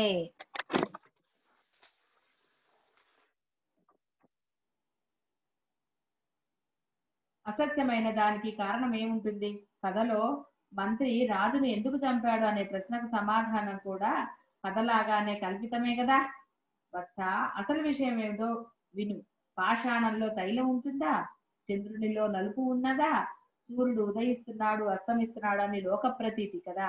అయితే సూర్యబింబానికి వాస్తవానికి ఉదయాస్తమయాలు ఉన్నాయా? ఆకాశమునకు అడ్డు అవధులు ఉంటాయా? ఏది కాదు కదా. అలాగే చైతన్యానికి దృశ్య దర్శనాలు గాని, కర్త కర్మ కారణాలు గాని, ప్రమాత ప్రమేయ ప్రమాణములు గాని, చిత్తవృత్తి చేతనము క్రియ చైత్యములు గాని లేవు. ఆకాశం అను దానికి దిక్కులన్నది ఆరోపితం మాత్రమే కదా. సూర్యుడు భూమి యొక్క స్థితిగతులు లేనప్పుడు తూర్పు పడమరలు ఎక్కడుంటాయి? చైతన్యమునందు నేను నీవు అతడు అను భేదములు, నానాత్వ అనానత్వములు, నామరూప సంబంధములు అసంభవం. సూర్యమండలంలో రాత్రి అనేది ఎలా సాధ్యం? చైతన్యం నందు దృశ్య వస్తు విశేషం ఉండటానికే అవకాశం లేదు. వస్తు అవస్తు తత్వాలకు కుదిరేది కాదు కదా. ఒక గుండ్రాయి అంతరంలో పుష్పలత ఉంటుందా? అలాగే చైతన్యం నందు శూన్య అశూన్య భావాలకు కారణమే ఉండదు. అర్థమవుతుందా? అందరూ నిద్రావస్థలో ఉన్నారా? అర్థమవుతుందమ్మా. అర్థమవుతుందమ్మా. అదే వింటూ శ్రద్ధగా వింటున్నాము. ఒక గుండ్రాయి అంతరంలో పుష్పలత ఉంటుందా? అలాగే చైతన్యం నందు కూడా శూన్య అశూన్య భావాలకు కారణమే ఉండదు. ఆకాశాన్ని చూడు, అది పైన కింద ఇటువైపు అటువైపు ప్రసరించి విశాలత శూన్యత అశూన్యత దిక్కు కాలము మొదలైన వాటికి సంబంధించగా సర్వదా సర్వత్రా విస్తరించి ఉన్నది. అలా ఉండగా అందులో అది ఉంది ఇది ఉంది అని మిగతా 4 భూతములు అగ్ని వాయు భూమి జలం గురించి ఆపాదిస్తున్నాం. వాటితే ఆకాశం ఖండితమవుతుందా? లేదు కదా. ఆకాశం సర్వదా దేనికి సంబంధించగా తన యందు తానే కేవలం తన యొక్క స్వచ్ఛ భావన వెలుగుతున్నది. అలాగే చైతన్యం కూడా అందులో కనిపించే శూన్యత అశూన్యత భావములకు కట్టుబడక సర్వదా సర్వత్రా నిర్మలంగానే ప్రకాశిస్తోంది. ఒకనొక చిత్తం చేత దర్శించబడే సంసార కూపం అనే అనర్థము చైతన్యం యొక్క విలక్షణత్వము స్పర్శించుటయే లేదు. ఆ చైతన్యం ఎక్కడ ఉండాలో అక్కడే నిర్వికారమై జ్వరరహితమై ఉన్నది. ఇక దోషం ఎలా కలుగుతోంది? జలంలో తరంగంలాగా చైతన్యం నందు చిత్తత్వం అనే ఒక చమత్కారము ద్యోతకమవుతోంది. దాని పురాణ నామమే హిరణ్య గర్భుడు. ఆ చిత్త స్రష్ట నుండి దేహేంద్రియాదుల పట్ల అహంభావం అనే సంసార అనర్థమంతా దాపురిస్తోంది. అంటే అహంభావాన్ని తొలగించి చూడు, ఇక సంసారం అనేబడేది కనపడదు. నిత్య బుద్ధ శబ్ద శివ చైతన్యం మొట్టమొదట ఎలా ఉందో ఒకప్పుడు ఇప్పుడు ఎప్పుడు అంతటా అలాగే ఉంది. ఇక బగతటం అంటే ఎందుకు ఏడవడం, ఎందుకు బాధపడటం, ఎందుకు, దేని కొరకు? ఈ కనపడేదంతా సమిష్టి సృష్టి క్రియలతో సహా చైతన్యం యొక్క క్రీడ లేదా లీల వంటిదే. ఈ జీవుడు తత్వమును వింటూ కూడా ఈ దేహేంద్రియముల పట్ల అహంభావము తొలగించుకోలేకపోయాడా? ఇక కదా మళ్ళీ మొదటికి వస్తుంది. అంటే మళ్ళీ జన్మ పరంపరలు, అదే ఇందా చెప్పుకుంది. కాబట్టి తత్వమును వింటూ కూడా అంటే బ్రహ్మమును తెలిసి ఆ అనుగ్రహాన్ని గ్రహించి ఆ అనుగ్రహాన్ని ప్రత్యక్షంగా చవి చూస్తూ కూడా ఇంకా తుచ్చమైన ఆ యొక్క బాహ్య విషయాల పట్ల వాడు గనక ఇదవుతూ ఉంటే కదా మళ్ళీ మొదటికి వస్తుంది. కాక అతడు ఈ శరీరంతో సహా ముల్లోకములను తృణప్రాయంగా నిస్సారంగా గ్రహించి అలా ఉన్నాడా? తన యొక్క చైతన్య స్వరూపం కరతలామలకం అవుతుంది. అప్పుడు అతను బ్రహ్మమే అవుతాడని చెప్తున్నారు. కాబట్టి బ్రహ్మం అవ్వాలి కానీ తుచ్చమైన ఈ డబ్బు వ్యవహారాలు, బాహ్య వ్యవహారాలు, లేకపోతే ఆ బంధాల పట్ల రాగద్వేషంలో లోభత్వాలు అవసరమా మనకి? ఎక్కడ మనము వేరే మనకి అవసరమైన వాటిల్లో ఆర్గ్యుమెంట్స్ చేస్తాము, నచ్చ చెప్పడాలు ఉంటాయి, వేరేవన్నీ ఉంటాయి. భగవంతుడి విషయంలో వచ్చేసరికి మనము ఆర్గ్యుమెంట్స్ చేయకూడదు కదండి, అందుకని సైలెంట్ గా ఉన్నానంట. అంటే మరి బాహ్య విషయాల్లో నువ్వు చేయకూడదు, బ్రహ్మ విషయాల్లో ఆర్గ్యూ చేయటంలో దోషం లేదు. ఉన్నది బ్రహ్మమే అని నువ్వు గట్టిగా దృఢంగా చెప్పడంలో దోషం లేదు. అక్కడికి వచ్చేసరికి ఎక్కడ లేని ప్రశాంతత, మౌనత్వం, గురువాక్యాలు స్ఫురణకు వస్తాయి. అదే బాహ్య విషయాల్లో ఎటువంటి పరిస్థితుల్లో మనకి బ్రహ్మం గుర్తురాదు. ఆ బాహ్య విషయంలో అంటే ఆ తుచ్చమైన డబ్బు విషయం అనండి, బంధాలనండి, లోభత్వం అనండి, ఇంకో దాని దగ్గర అనండి, ఎక్కడ లేని ఆర్గ్యుమెంట్ ఏమిటి, విసుగులేమిటి, లేకపోతే ఇంకోటి ఏమిటి, లేనిపోని ఎన్ని తెలివితేటలు ఉపయోగిస్తామండి ఆ విషయాల దగ్గర. అసలు మన తెలివితేటలంతా కూడా మనది అన్ని కూడా అక్కడే కనపడతాయి. అదే వచ్చింది, అందుకే కథ మళ్ళీ మొదటికి వస్తుంది అన్నమాట. తెలుసుకుని కూడా మళ్ళీ మొదటికి రావటం అంటే ఏంటి? మళ్ళీ భయంకరమైన నరకాలు పొందుతావు. బ్రహ్మం పొందకపోతే మనం పొందేది ఏమిటండి? స్వర్గ నరకాలనే. స్వర్గంలో ఎక్కువ ఊళ్ళో ఉంటామా? చెప్పాం కదా, ఎంత క్షణికాలంలో స్వర్గం అయిపోతుంది అనుభవం, ఆ తర్వాత నరకమే. మనం ఇక్కడ చూసుకోవచ్చు స్వర్గ నరకాలు. మన ఆ యొక్క ధ్యానమో నిష్టో ఏదో చేసినప్పుడు మనకి ఎంతకాలం నువ్వు ఆ యొక్క ఆనందాన్ని అనుభవిస్తున్నావు, ఎంతకాలం నువ్వు బాహ్యంలో దుఃఖం అనుభవిస్తున్నావు. స్వర్గ నరకాలు ఎక్కడో లేవురా, నువ్వు అనుభవించేవే. కాబట్టి స్వర్గం ఎంతసేపు ఉంటుంది, నరకం ఎంతసేపు ఉంటుందో ఒక్కసారి బేరీజు వేసుకో. బాహ్యంలో నువ్వు ఎంతసేపు ఇది చేస్తున్నావు, అదే ఆధ్యాత్మిక అంటే ఒక అనుభవము, ఒక ధ్యానము, లేకపోతే ఒక భగవంతుడి యొక్క ధ్యాసలో ఉన్నప్పుడు నీ అనుభూతి ఎంతవరకు ఉంటుంది. చాలా అయిపోయిందా? స్వర్గ నరకం ఎక్కడుందా? కాబట్టి అవన్నీ పొంది మళ్ళీ లేనిపోని ఉపాధులు పొంది భయంకరమైన ఉపాధుల్లో జీవించవలసిన అగత్యం ఏర్పడుతుంది. కానీ అంటే అయితే తన యొక్క చైతన్య స్వరూపం కరతాళామలకం అవుతుంది. ఈ జీవనకు ఈ దృశ్య తాదాత్మ్యం తేలికగా తనంతట తాను పోదు. ఈ దృశ్య సంసార అనేకత్వ భావన జయించడానికి పురుషాకారం ఆశ్రయించాలి. ప్రయత్నం, పురుషాకారం అంటే ఎవడి పురుష ప్రయత్నం వాడిది, అంటే ఎవడిని వాడే ఉద్ధరించుకోవాలన్నాడు కదా. సాక్షాత్ శివుడు కూడా అదే మాట చెప్తున్నాడు. కృష్ణుడు చెప్పినా శివుడైనా అందరూ ఒకటేనండి, పేర్లు వేరంటే కదా, అందరూ బ్రహ్మ స్వరూపాలే. ఆ బ్రహ్మం నుంచి వచ్చిన వారే, మన కోసం వచ్చిన వాళ్ళు తప్ప బ్రహ్మ కోసం వచ్చిన వాళ్ళు కాదు. కాబట్టి పురుషాకారము ఆశ్రయించి తీరాలి, అంతేగాని అది తనంతట తానే తొలగదు. పురుషాకారమే లేకపోతే చైతన్య స్వభావాన్ని ఎవరు సాధించలేరు. కాబట్టి నీ ప్రయత్నం చెయ్యంటే నీకు అది పొందలేవు. నీవు ఎట్టి పరిస్థితుల్లో కూడా తెలుస్తుంది అంతే. ఏమిటి ఉపయోగం? తెలిస్తే తెలిసినందాల్లో ఉపయోగం ఉందా? నువ్వు ఆచరణలో పెట్టినప్పుడు బాహ్య విషయాలు తెలుసుకుని వదిలేసినా నష్టమేం లేదు. నీ చేతి జరిగించాలంటే ఆ బ్రహ్మ నీతి ప్రకారం జరుగుతుంది. కానీ ఆ బ్రహ్మమును పొందటంలో నీ యొక్క ప్రయత్నం చేసి తీరాలి. నీకు ఇచ్చాడు ఆ చైతన్యము, నీ చేతులు కదులుతున్నాయి, నీ నోరు మాట్లాడుతోంది, శుభ్రంగా తింటున్నావు, తిన్నదాన్ని ఆయన అరగింప చేస్తున్నాడు. లోపల ఉన్న ఆ చైతన్యం అరగింప చేస్తుంది, కానీ నువ్వు కాదు. నువ్వేమన్నా గ్రైండింగ్ చేస్తున్నావా లోపల ఎముకలకి వాటికి పోవడానికి, రక్తంగా మార్చడానికి? ఆ చైతన్యం వల్లే నువ్వు తిన్నది అరుగుతోంది. నువ్వు నడుస్తున్నావు, మాట్లాడుతున్నావు, అన్ని నువ్వు ఏవేవైతే చేస్తున్నావు ప్రతిదీ ఆయన చేస్తున్నదే. గుర్తుపెట్టుకోండి. ఆయన లేని నువ్వు ఉన్నావా? ఒక్క సెకండ్ ఆయన బయటకు వచ్చేసాడంటే సరేరా ఏంటి ఆయన చేసేది అంతా నాదే అని నువ్వు అన్న సెకండ్ ఒక ఓకే సరే నువ్వు చేసుకోరా అని ఆయన బయటకు వస్తే ఏమిటి నీ పరిస్థితి? మరి ఇంత స్పష్టంగా తెలిసినా కూడా ఎందుకని మనలో ఈ మూర్ఖత్వం పోవట్లేదు? ఇంకా బాహ్య విషయాల పట్ల, తుచ్చమైన వాటి పట్ల ఎందుకని మీరు అలాగ చేస్తున్నారు? అర్థం బాహ్యం జరిగేదే జరుగుతుంది అని చెప్తున్నా కూడా మళ్ళీ ఇంకా బాహ్య విషయాల గురించి నానా గోలలు. పురుష ప్రయత్నం చేసే, ఎందుకంటే ఆయన ఇచ్చాడు నీకు ఆ కాళ్ళు చేతులు అవన్నీ కూడా, వాటిల్లో చైతన్యం అవి పని చేస్తున్నాయి. ఎంత మందికో పని చేయని వాళ్ళని మనం చూస్తున్నాం. చేతులు కాళ్ళు పని చేయని వాళ్ళు ఎంతమంది లేరు. ఏవైనా సరే ఇంట్లో మన ఒంట్లో ఉన్న ఈ ఇంద్రియాలు పని చేయని వారిని ఎంతమంది చూస్తున్నాం? అంటే మనకి ఎంత అనుగ్రహం ఉంటే ఆయన అన్ని అవయవాలు మనకి పరిపుష్టంగా ఇచ్చాడు. కేవలం ఇచ్చి ఊరుకున్నాడా? బ్రహ్మము గురించి తెలియజెప్తున్నాడే ఇంత సావకాశంగా, ఇంత వివరంగా, ఎన్ని రకాలుగా చెప్తున్నాడు ఆయన. కృష్ణుడు వచ్చి చెప్పాడు, అమ్మ వచ్చి చెప్పింది,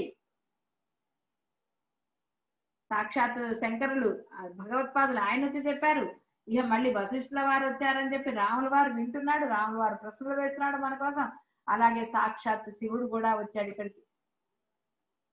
అయినా ఇంకా మనం మళ్ళీ ఆ బాహ్యంలోనే తలమునకల ఈ లేనిపోని ఎందుకు తెచ్చుకోవడం? ఆ కపటత్వం ఎందుకు? కాబట్టి పురుషాకారమే అంటే ప్రయత్నమే లేకపోతే చైతన్య స్వభావాన్ని ఎవరు సాధించలేరు. పురుషాకారం బలం చేత దోష దృష్టి తొలగిందా జీవునికి మరెవరో స్వస్వరూపం వివరించి చెప్పవలసిన అగత్యము లేదు.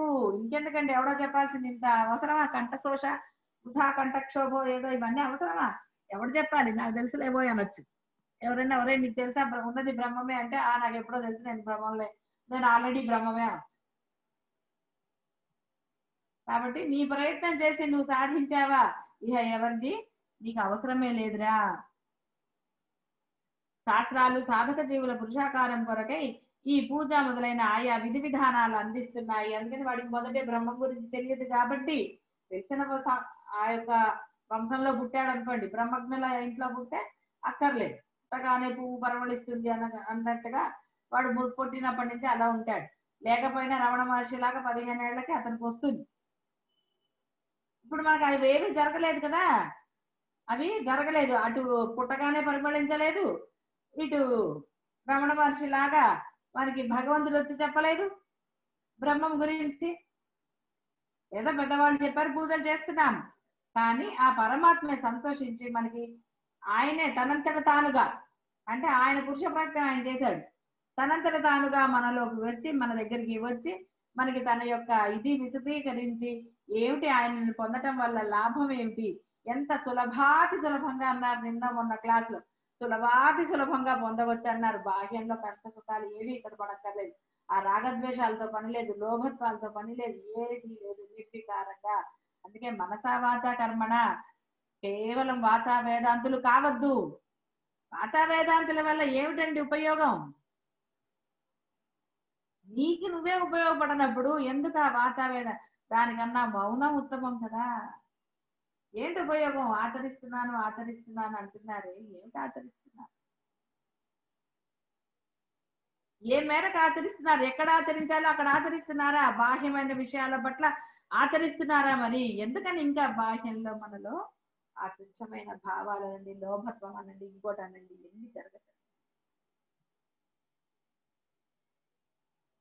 అహంభావమును త్యజించి సంసార అనర్థమును దూరం చేయగలిగితే మరుక్షణం ఆ జీవుడు సర్వవ్యాపకము, నిర్వికల్పము, అద్వయమగు ఆత్మ లక్షణాలను పుణికిపుచ్చుకుంటాడు. ఇందులో సందేహం లేదు. ఆ ఆత్మ చైతన్యమే తేజో పదార్థములన్నిటినీ ప్రకాశింపజేయు నిర్మల వస్తువు. చూసారా? అహంభావను, నేను భావాన్ని త్యజించి, ఈ దేహమే నేను భావాన్ని త్యజించి సంసార అనర్థమును దూరం చేయగలిగితే మరుక్షణం ఆ జీవుడు సర్వ వ్యాపకము, నిర్వికల్పము, అద్వయమగు ఆత్మ లక్షణాలను పుణికిపుచ్చుకుంటాడు. ఏమి చేయక్కల, నేను తీసేస్తే చాలు, ఉన్నది బ్రహ్మము అని బ్రహ్మం దగ్గర ఉంటే చాలండి, మిగతాదంతా ఆయన చేస్తాడు. తుచ్చమైన బాహ్య విషయముల పట్ల మీ బుర్రను ఉపయోగించకండి, మీ తెలివితేటలు ఉపయోగించకండి, మీ కపటత్వాన్ని ఉపయోగించకండి, లోభత్వాన్ని చూపించకండి, మిగతాదంతా ఆయన చేస్తాడు. మీరు 1,00,000 ఖర్చు పెడతానన్నా ఆయన ఇది చేయడు, ఇంకోటి అంటే ఇంకోటి చేయడు. మనం అంటే డొనేషన్లు ఇచ్చారు అందరూ. ఆ డొనేషన్లు ఎక్కడ వాడుకోవాలో మనం అనుకున్నామా? రమణ మహర్షి చెప్పారా? డొనేషన్లు వాడుకోలేదు. వాళ్ళందరినీ మనం అడిగితే ఇచ్చారా? వాళ్ళంతటా వాళ్ళు ఇచ్చారా? ఎవరు పలికించారు వాళ్ళ చేత?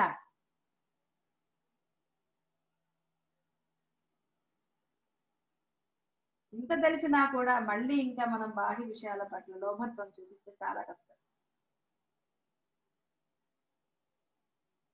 కాబట్టి ఆ నేను భావం, అహంభావం త్యజించి సంసార అనర్థాన్ని దూరం చేసుకోగలిగితే మరుక్షణం జీవుడు సర్వవ్యాపకము, నిర్వికల్పము, అద్వయమగు ఆత్మ లక్షణాలను పుణికిపుచ్చుకోగలడు.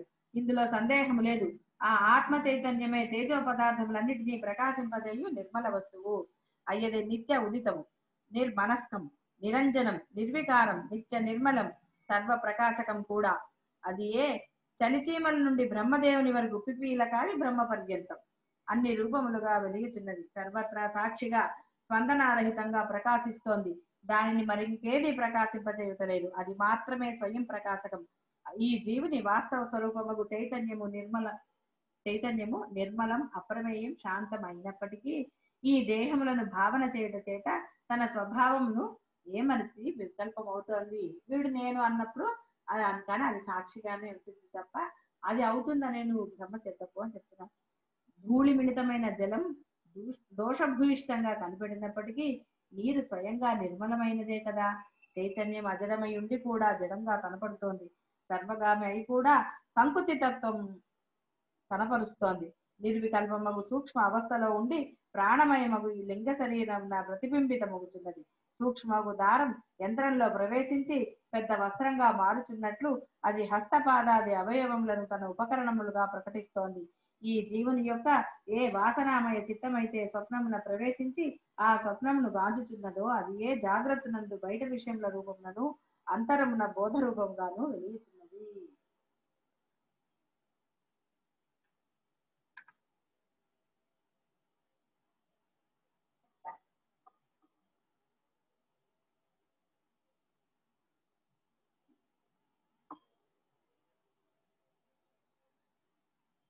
ఆ చైతన్యమే జాగ్రత్త సమయమందు మనోరూపంతో వెలియుచునే విషయాకృతిని దాల్చుచు జ్ఞాన అజ్ఞాన ఆత్మికము అవుతుంది. ఒక సద్వర్తనుడు సాంగత్య వశము చేత దుర్విషయములను ఆహ్వానించినట్లుగా వాడు మంచివాడు చెడ్డవాళ్ళతో స్నేహం చేసేమైంది, వాడు చెడ్డవాడయ్యాడు. అందుకనే స్నేహం కూడా చూసి చేయమన్నారు. వాడు అన్నాడని మనం చేయక్కర్లా, వాడు చేశాడని మనం చేయక్కర్లా. వాడు చెడ్డవాడు, నువ్వు చెడ్డవాడివే కదా.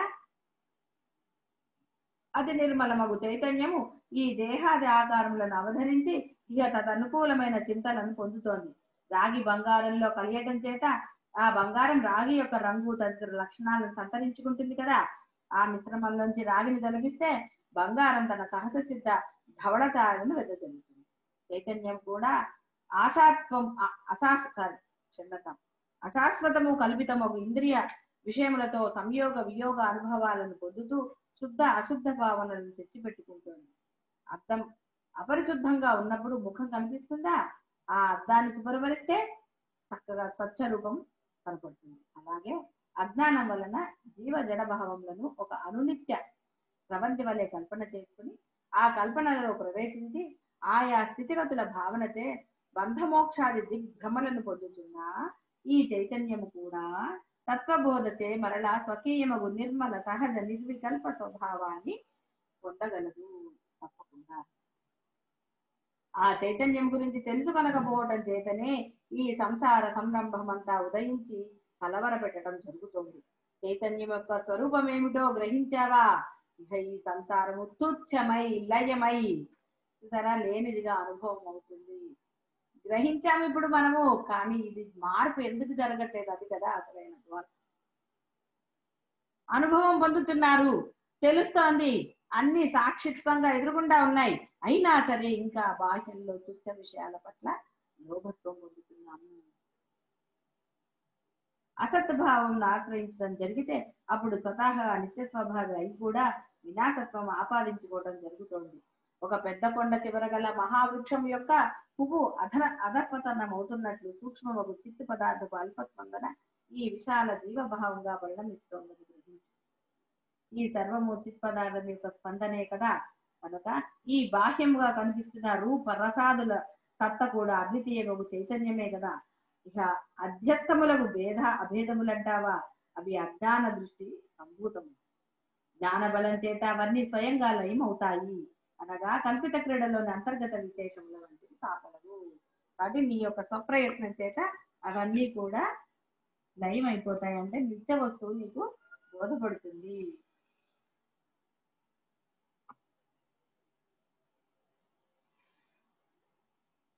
ఈ చిత్త ఇంద్రియములతో అనుభూతమయ్యే ఏ సత్తా ఉందో అది కూడా సాక్షి చైతన్యమే గాని వేరే కాదు. సర్వకార్య వ్యవహారములు చైతన్య స్ఫూర్తి చేతనే జరుగుతున్నాయి. ఏ స్థానం అయితే చూడడానికి వీలుగా చైతన్యం ప్రకాశిస్తోందో దానిని కళ్ళు అంటున్నాం. అంతర్గత వృత్తియే కన్ను ద్వారా బహిర్గతమై కుండ, వస్త్రము మొదలైన ఆకృతులను దాల్చి వాటి ఆకృతులను అనుభవించటం జరుగుతోంది. చర్మము, దాన్ని సూచించే వాయువు ఈ రెండు జడములే. అయితే ఈ రెండిటి యొక్క సంయోగము స్పర్శ అనే అనుభవము తత్జ్ఞానము చైతన్యం వల్లనే సంభవం అవుతుంది. అలాగే గంధ తన్మాత్రకు కూడా గంధము, దానిని స్పందించే ప్రాణవాయువు ఈ రెండిటికి ఏర్పడే సంయోగము గంధ జ్ఞానముచే గ్రహించబడుతుంది. ఆ గంధ జ్ఞానము చిత్తవృత్తికి సంబంధించినది. ఆ చిత్తవృత్తినే అంతఃకరణం అని పిలుస్తున్నారు. అట్టి జ్ఞానాన్ని అంతఃకరణం అని పరిచ్ఛిన్న ప్రదేశం నుండి వేరు చేసి చూస్తే అది చైతన్యం యొక్క ఉనికి చేతనే ఏర్పడుతుందని గ్రహిస్తాం. శబ్ద తన్మాత్ర శ్రవణేంద్రియ వాయువుతో కూడటాన్ని శబ్ద సంవిత్తు అంటాం. అంతఃకరణ వృత్తి రహితంగా చూస్తే అది కూడా నిర్వికల్పము, సుషుప్తి సదృశమగు చైతన్యం యొక్క ప్రాశస్త్యమే కానీ మరింకే. కాబట్టి బాహ్యంలో కాదు, ఎక్కడ కాదు, అంతటా ఉన్నది బ్రహ్మమే. బ్రహ్మం వల్లే జరుగుతుందండి. జరిగినా బ్రహ్మమే, జరగకపోయినా బ్రహ్మమే. అన్ని బ్రహ్మనీతి అన్నప్పుడు మళ్ళీ మన బుద్ధి ఎందుకు వాడుతున్నాము?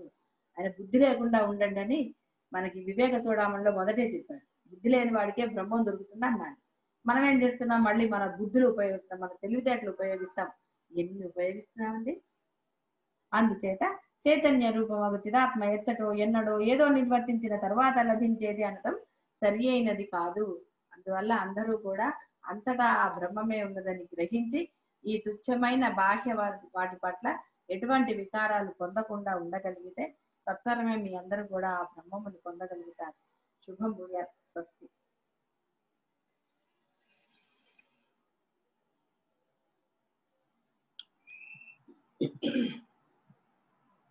శివాయ గురవే నమః.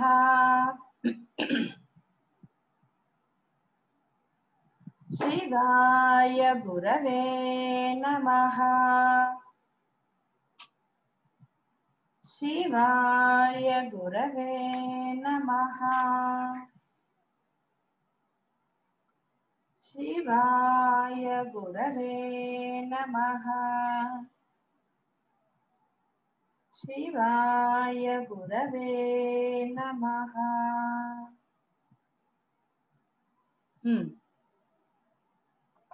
నమస్కారం అమ్మా. పరమాత్మ చైతన్య స్వరూపం ఏదైతే అది ఈ దేహంలో ఉందో దానివల్ల అది ఎక్కడో లేదు, అది ఈ దేహంలో చైతన్య రూపంలో ఉంది. అందువల్లే కళ్ళు చూడగలుగుతున్నాయి, చర్మము అవి స్పర్శ తెలుసుకోగలుగుతున్నాయి. అది గుర్తించి పరమాత్మ యందు ధ్యాస పెట్టాలి. అలా పెట్టడము అనేది ఒక రోజులో వచ్చేయడం, ఒకసారి చేస్తే వచ్చేయడం అంటూ జరగదు. అలా అయిపోతూ ఉండదు. దానికి నిరంతర ప్రయత్నం, నిరంతరంగా దృఢ చిత్తంతో ప్రయత్నం చేస్తూ ఉండి అందులోనే ఉండడం వల్ల మాత్రమే అది సాధ్యపడుతుంది అని మీ కృపతో అర్థమైందమ్మా. ఆ విధంగా చేసే శక్తిని ప్రసాదించండి అమ్మా. పాదాభివందనాలు. గురుగారికి పాదాభివందనాలు తల్లి. ఆ పరమాత్మను పొందే మార్గంలో మన పురుష ప్రయత్నం అంటే నా ప్రయత్నం కూడా ఉండాలి. మన ప్రయత్నం కనుక చేస్తే ఆ పరమాత్ముడు మనకు మిగిలిందంతా ఆ సహాయం చేసి ఆయన అనుగ్రహం మనకు ఇస్తారు అని తెలిసింది తల్లి. దేహంలో ఉన్న చైతన్యాన్ని ముకుడు గుర్తించాల్సింది. ఆ పరబ్రహ్మ మనకి ఇంత మటుకు ఇచ్చిన జ్ఞానాన్ని వదలకుండా, జారిపోకుండా, మళ్ళీ బాహ్యం దేవభావంలో రాకుండా చాలా నిష్టగాను ఉండాలని తెలిసిన తల్లి. అదే ఆచరణలో పెడుతున్నా.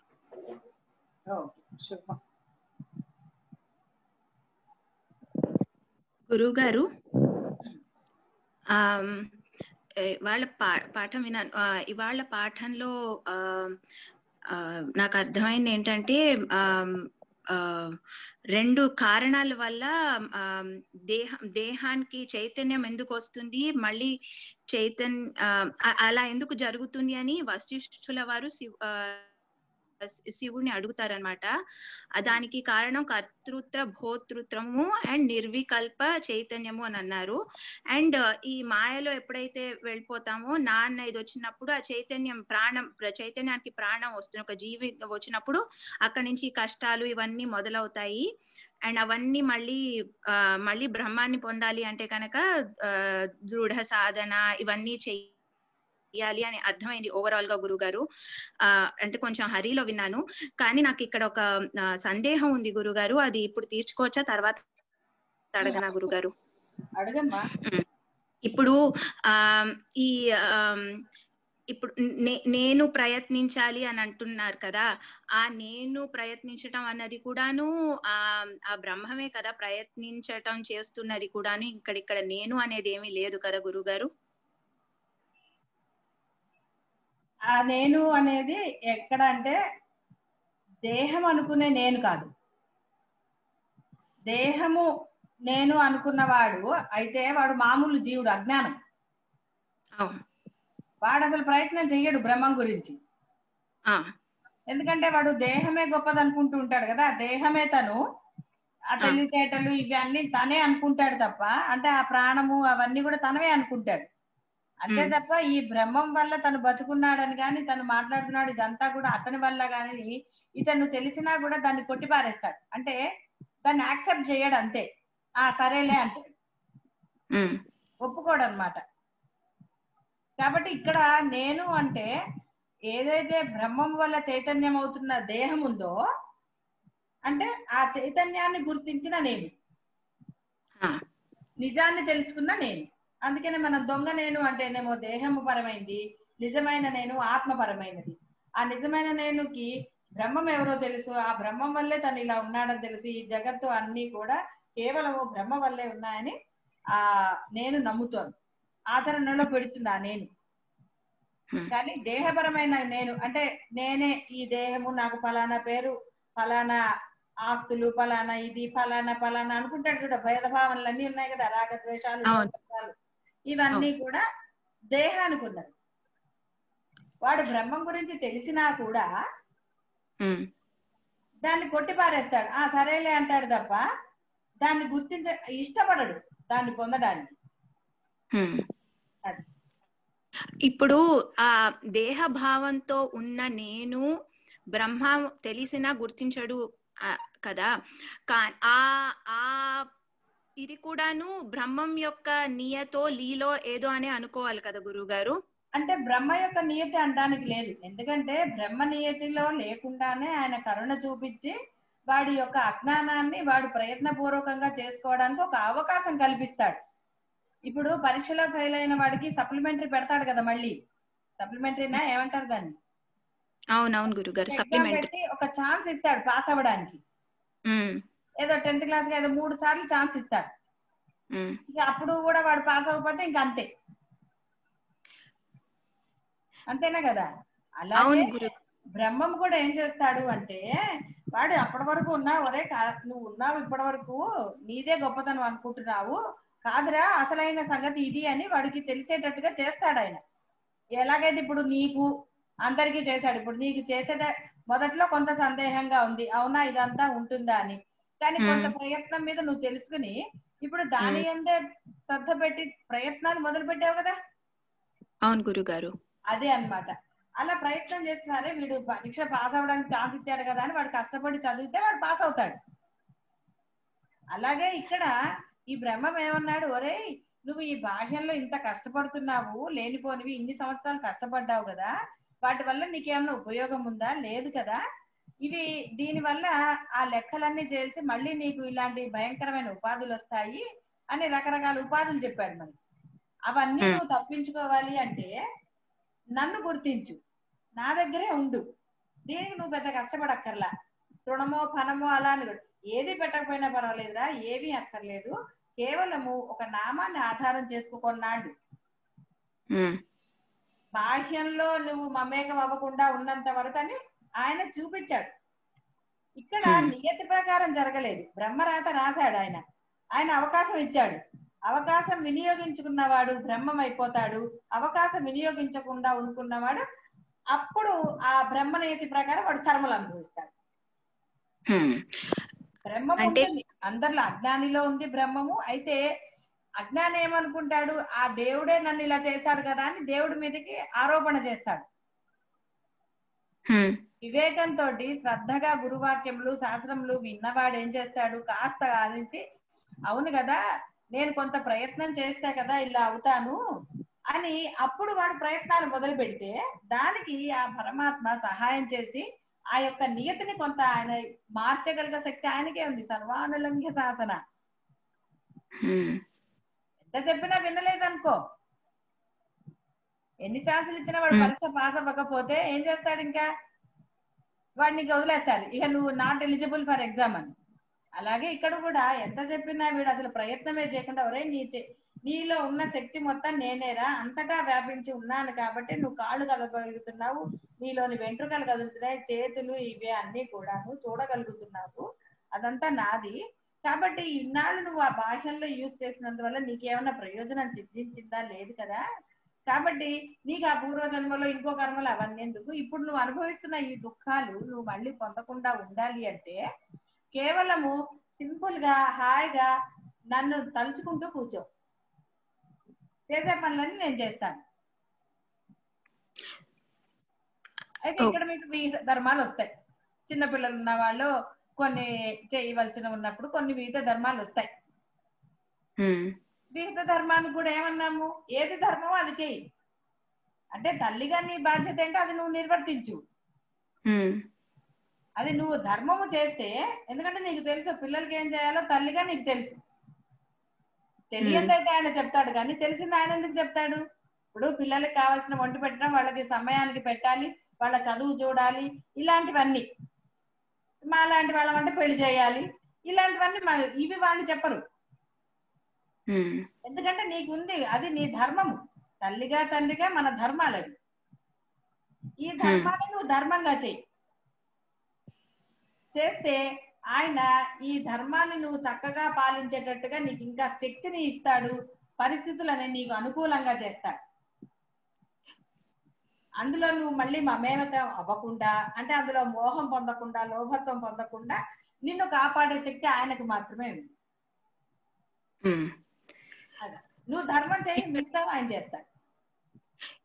ఇప్పుడు అదే గురుగారు, ఇక్కడ నాకు ఏంటి కన్ఫర్మ్ చేసుకోవాలనుకుంటున్నానంటే మీ దగ్గర ఈ నేను ధర్మం చేయటం అన్నది కూడా ఆ ఆలోచన ఇది రావటానికి కూడాను ఆయనదే కదా కారణం. ఇప్పుడు ఇక్కడ నేనంటూ ఆలోచించేదేం లేదు కదా గురువు గారు. అది ఇప్పుడు నేను వచ్చి ఇంతకు ముందర ఇలా లేను, అజ్ఞానంలో ఉన్నాను, ఇప్పుడు జ్ఞానం వైపుకు వెళ్తున్నాను.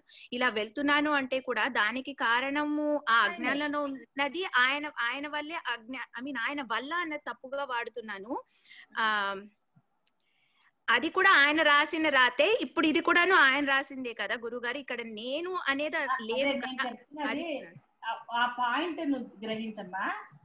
ఇప్పటి వరకు నువ్వు అజ్ఞానంలో ఉన్నది నీ యొక్క పూర్వజన్మల వాసనా బలం చేత అలా ఉన్నావు. అప్పుడు కూడా ఆయన నీకు ప్రయత్నం చేశాడు, తను తెలుసుకునే ప్రయత్నం ప్రతి వాడికి ఇస్తాడు ఆయన. అది బ్రహ్మనియతిలో ఉండాలని లేదు, ఆయన సర్వులకు ఇస్తాడు. అదే చెప్పింది, ఎంతో మంది ఉపన్యాసాలకు వస్తారు, వేల మంది వింటారు, కానీ వాళ్ళలో మార్పు వస్తుందని మనం భావించవచ్చా? ఇంతమందికి అవకాశం ఇచ్చాడు ఆయన. ఏది భగవంతుడి యొక్క తత్వం తెలుసుకోవడానికి అనుకో, బ్రహ్మం గురించి అని. కానీ అందరికీ అది ఇదవుతుందా? మనకి భగవద్గీతలో కశ్చిత్ ధీర అన్నాడు, అంటే ఆశ్చర్యవత్ పశ్యతి ఆశ్చర్యవత్ శృణోతి. అలా అంటే కొంతమంది ఆశ్చర్యంగా ఆహా గొప్పగా ఉందంటాడు, అంతవరకే. కొంతమంది చదివి ఓహో అంటారు, అంతవరకే. అలా కొంతమంది చెప్తారు, అంతవరకే. ఇలాగా చాలా అలా చేస్తారు. కానీ ఎవరో ఒకానొక ధీరుడు అంటే ఇవన్నీ విని వాడు మటుకే ఆచరణలో పెడతాడు. అయితే ఇక్కడ నువ్వు ఈయన ఇవన్నీ నియతిలో ఉన్నాయని అనడానికి లేదు తల్లి. ఓకే. అజ్ఞానం అనేది నియతి. ఎందుకంటే నువ్వు పూర్వజన్మలో ఆయన ఇచ్చిన అవకాశాన్ని పోగొట్టుకున్నావు కాబట్టి నువ్వు అప్పుడు చేసిన అన్ని పనులకి, మంచి పనో చెడ పనో ఏ ఒకటి వాటితోటి నువ్వు అజ్ఞానంలో ఉన్నావు. ఇప్పుడు కూడా ఆయన సమయాన్ని చూసి నీకు ఎప్పుడు బ్రహ్మం తెలిస్తే మంచిదో ఆయనకు తెలుసు కాబట్టి ఆయన ఒక అవకాశం ఇచ్చాడు నీకు మళ్ళీ. ఇప్పుడు చూడు మన దాంట్లో కొంతమంది పిల్లలు ఉన్నారు, చిన్నపిల్లలు ఉన్నారు, పెళ్లి కాని వాళ్ళు ఉన్నారు, ఇంకా ఆ పసిపిల్లలు ఉన్నారు. వాళ్ళు భగవంతుడి మార్గం, వాళ్ళకి జ్ఞానంగా అది చెప్పక్కర్లా, ఆ భగవంతుడి మార్గంలోకి వచ్చారు, ఇష్టంగా నేర్చుకుంటున్నారు. ఆ శక్తి ఏదైతే వాళ్ళలోకి వెళుతోందో ఇప్పుడు స్తోత్ర పఠనం ద్వారా ఆ శక్తి వాళ్ళని తప్పకుండా జ్ఞాన మార్గానికి తీసుకువెళ్తుంది. అలాగే అందరు తలా ఒక ఏజ్ వాళ్ళు ఉన్నారు. ఇప్పుడు అందరు ఒక ఏజ్ లో వాళ్ళు ఉన్నారా? ఒక్కొక్క బాధ్యతలు ఉన్నవాళ్ళు, బాధ్యతలు లేని వాళ్ళు, బాధ్యతలు అయిపోయిన వాళ్ళు, అసలు రకరకాల మనస్తత్వాలు ఇంతమంది ఉన్నారు. భగవంతుడు మరి అందరికి అవకాశం ఇచ్చాడా లేదా? అందరిలో ఇప్పుడు మరి అలా ఒక్కొక్కరిది ఒక్కొక్కటి ఉన్నప్పుడు వాళ్ళందరికీ ఈ నియతి ఉందని మనం అనగలుగుతామా? అసలు మనం ఏం చేస్తామని మనకి ఆయన ఈ నియతి రాస్తాడు చెప్పు? అసలు ఈ జన్మలో పూర్వ జన్మలో వదిలేసేద్దాం. కాబట్టి ఇక్కడ ఏంటంటే బ్రహ్మము ప్రతి వాళ్ళకు ఒక అవకాశం ఇస్తాడు, ఏదో ఒక సమయంలో ఇచ్చి తీరుతాడు. తన గురించి తెలుసుకుని తన్ని పట్టుకోమని చెప్పడానికని అతను ఇస్తాడు. కశ్చిత్ ధీరః అంటే అలాగే ఎవరో ఒకనొకడు కొంత ప్రయత్నం అన్న మొదలు పెడితే ఇప్పుడు వాడు లేచి నిల్చోడానికి ప్రయత్నం చేసిన తర్వాత పిల్లాడికి మనం పట్టుకుని అడుగులు వేయించడం చేస్తాం. వాడు బాగుతున్నప్పుడు నిల్చోబెట్టలేక తిడతారు పెద్దవాళ్ళు. అప్పుడు ఏమంటారు? కాళ్ళు వంకరపోతే వాడిని ఇప్పుడు చెయ్యకని కదా. అలాగే ఎవడైతే కాస్త శ్రద్ధ చూపించి ఏమిటి అంటే వాడికి తెలియక్కర్లా, బ్రహ్మం నీ గురించి తెలుసుకోవాలని అనక్కర్లా, స్వామి నీవు తప్ప అన్యసనం లేదంటే చాలు వాడు. ఎందుకంటే నేనే చెప్తున్నా, నాకు బ్రహ్మం గురించి తెలియదమ్మా, నేను విన్నాను భగవంతుడి గురించి, ఆ ఉపన్యాసాల ద్వారా చాలా విన్నాను. ఆయన గొప్పవాడు, తత్వం అయింది, అందరి దేవుళ్ళ గురించి అన్నట్టు, అసలు దేవుడు అంటే ఏమిటి అనేది తత్వం బాగా విన్నాను. నేను ఎప్పుడు కూడా అంటే ఆ ముక్తి అనేది నేను కూడా ఏదో సినిమాలో లాగా భక్తితోటే ముక్తి అనుకున్నాను, తెలీదు. ఎందుకంటే కథల్లో గాని పురాణాల్లో గాని భగవంతుడి తత్వం చెప్తున్నప్పుడు ఆ భక్తుల యొక్క పరాకాష్ట వాడు ముక్తి పొందాడు చివరిలో అంటాడు. అయితే ఇప్పుడు కదా చివరిలో అంటే చివరి జన్మలో అని అర్థం. చివరిలో అంటే ఆ జన్మలో చివరిలో కాదు, నాకు తెలియదు.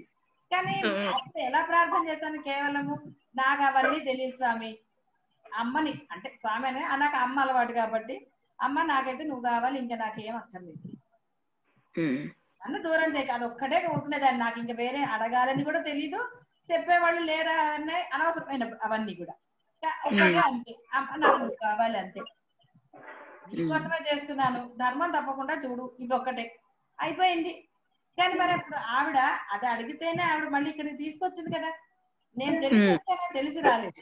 ఆవిడ ఎలా తీసుకొచ్చింది అంటే ఎలా చెప్తాను నేను ఇప్పుడు? అలా తీసుకొచ్చింది ఆవిడ, ఒకదాని తర్వాత ఒకటి, ఒక దాంట్లో ఒక దాంట్లో కూడా అలా తీసుకొచ్చి ఇప్పుడు అది బ్రహ్మస్థితి అని ఆవిడ చెప్తే అర్థమైంది. కానీ మనకు తెలియదు కదా అది బ్రహ్మస్థితి అని. ఏ స్థితో ఏమిటి తెలుసు? నువ్వు కావాలి అన్నాం, ఆ నువ్వు కావాలి అనేది అసలైనది. ఈయన చెప్పాడు కదా ఇప్పుడు శివుడు ఏమన్నాడు? మేము కూడా అక్కడి నుంచి వచ్చిన వాళ్ళమే కాబట్టి అతన్ని నామరూపరహితము అన్నాడు. నేను ఎక్కడికి వెళ్ళినా అమ్మ తప్ప అన్యం లేదన్నా. అమ్మ రూపం కొన్నాళ్ళు కనపడు, తర్వాత అమ్మ రూపం కనపడిందా? కనపడలేదు కదా. ఏదైనా అమ్మే అనుకున్నాం. అంటే వాళ్ళే మనల్ని అలా తీసుకొస్తారు. ఇప్పుడు మీకు ఎలాగా? మీకు బ్రహ్మం గురించి తెలియజెప్పటానికి ఒకళ్ళని పెట్టారు అన్నా కదా. ఇప్పుడు మీ అందరికీ ఆ బ్రహ్మం అంటే ఏమిటి, ఆ మార్గం ఏమిటి, మీరు ఎలా ప్రయత్నం చేయాలి, ఇవన్నీ మీకు తెలియజెప్పడానికి మీకు ఒకళ్ళని నియమించాడు ఆయన. అవును గురుగారు కదా. అవును. ఇప్పుడు మీకు ఇది నియతి ఉందా అంటే మీ ప్రయత్నమే నియతి అమ్మ. మీకు మీరు ఏదైతే విడవకుండా చేస్తున్న ప్రయత్నాలు ఉన్నాయో బ్రహ్మ మీ రాతని ఇప్పుడు మార్చాడు అనమాట. అవునా? నువ్వు ఇప్పుడు కొంత ఒక 6 నెలల క్రితం 4 నెలల క్రితం వెనక్కి వెళ్తే నీకే నవ్వొస్తుందా నీ లైఫ్ ఎలా ఉన్నాడు అప్పుడు చూసారా? అంటే ఇక్కడ అక్కడ నుంచి ఎప్పుడైతే నీది కొంత ఉత్సుకత ఇక్కడ వైపుకి వచ్చిందో, కొంత ప్రయత్నం మొదలు పెట్టావో, గురువు అనుకుని భావించినా భావించకపోయినా నేను చెప్పింది శ్రద్ధగా 11 రోజులు దీక్షలు ఏవో చేసావు. చేసినప్పుడు ఆ ప్రయత్నానికే ఆయన సంతోషించాడు. ఎందుకంటే పరమ కరుణామూర్తి కదా, ఇటు తీసుకొచ్చాడు. అంటే ఇంట్రెస్ట్ కలగ చేశాడు. ఇంట్రెస్ట్ కలగ చేసినంత మాత్రాన మనం ప్రయత్నం చేయాలని రూల్ లేదు కదా. శ్రద్ధగా విన్నంత మాత్రాన ఆచరణ. కానీ శ్రద్ధగా చేస్తూ నీ చేత ప్రయత్నం కూడా చేయించే ఇది చేశాడు. ఈ ప్రయత్నం మొదట నువ్వు ప్రారంభించావు, గుర్తుపెట్టుకో. ఎవడిని వాడే ఉద్ధరించుకోవాలని చెప్పిన దానిగా నువ్వు కొంత ప్రయత్నం మొదలు పెట్టావు. మొదలు పెట్టిన తర్వాత మిగతాదంతా ఆయన చేశాడు.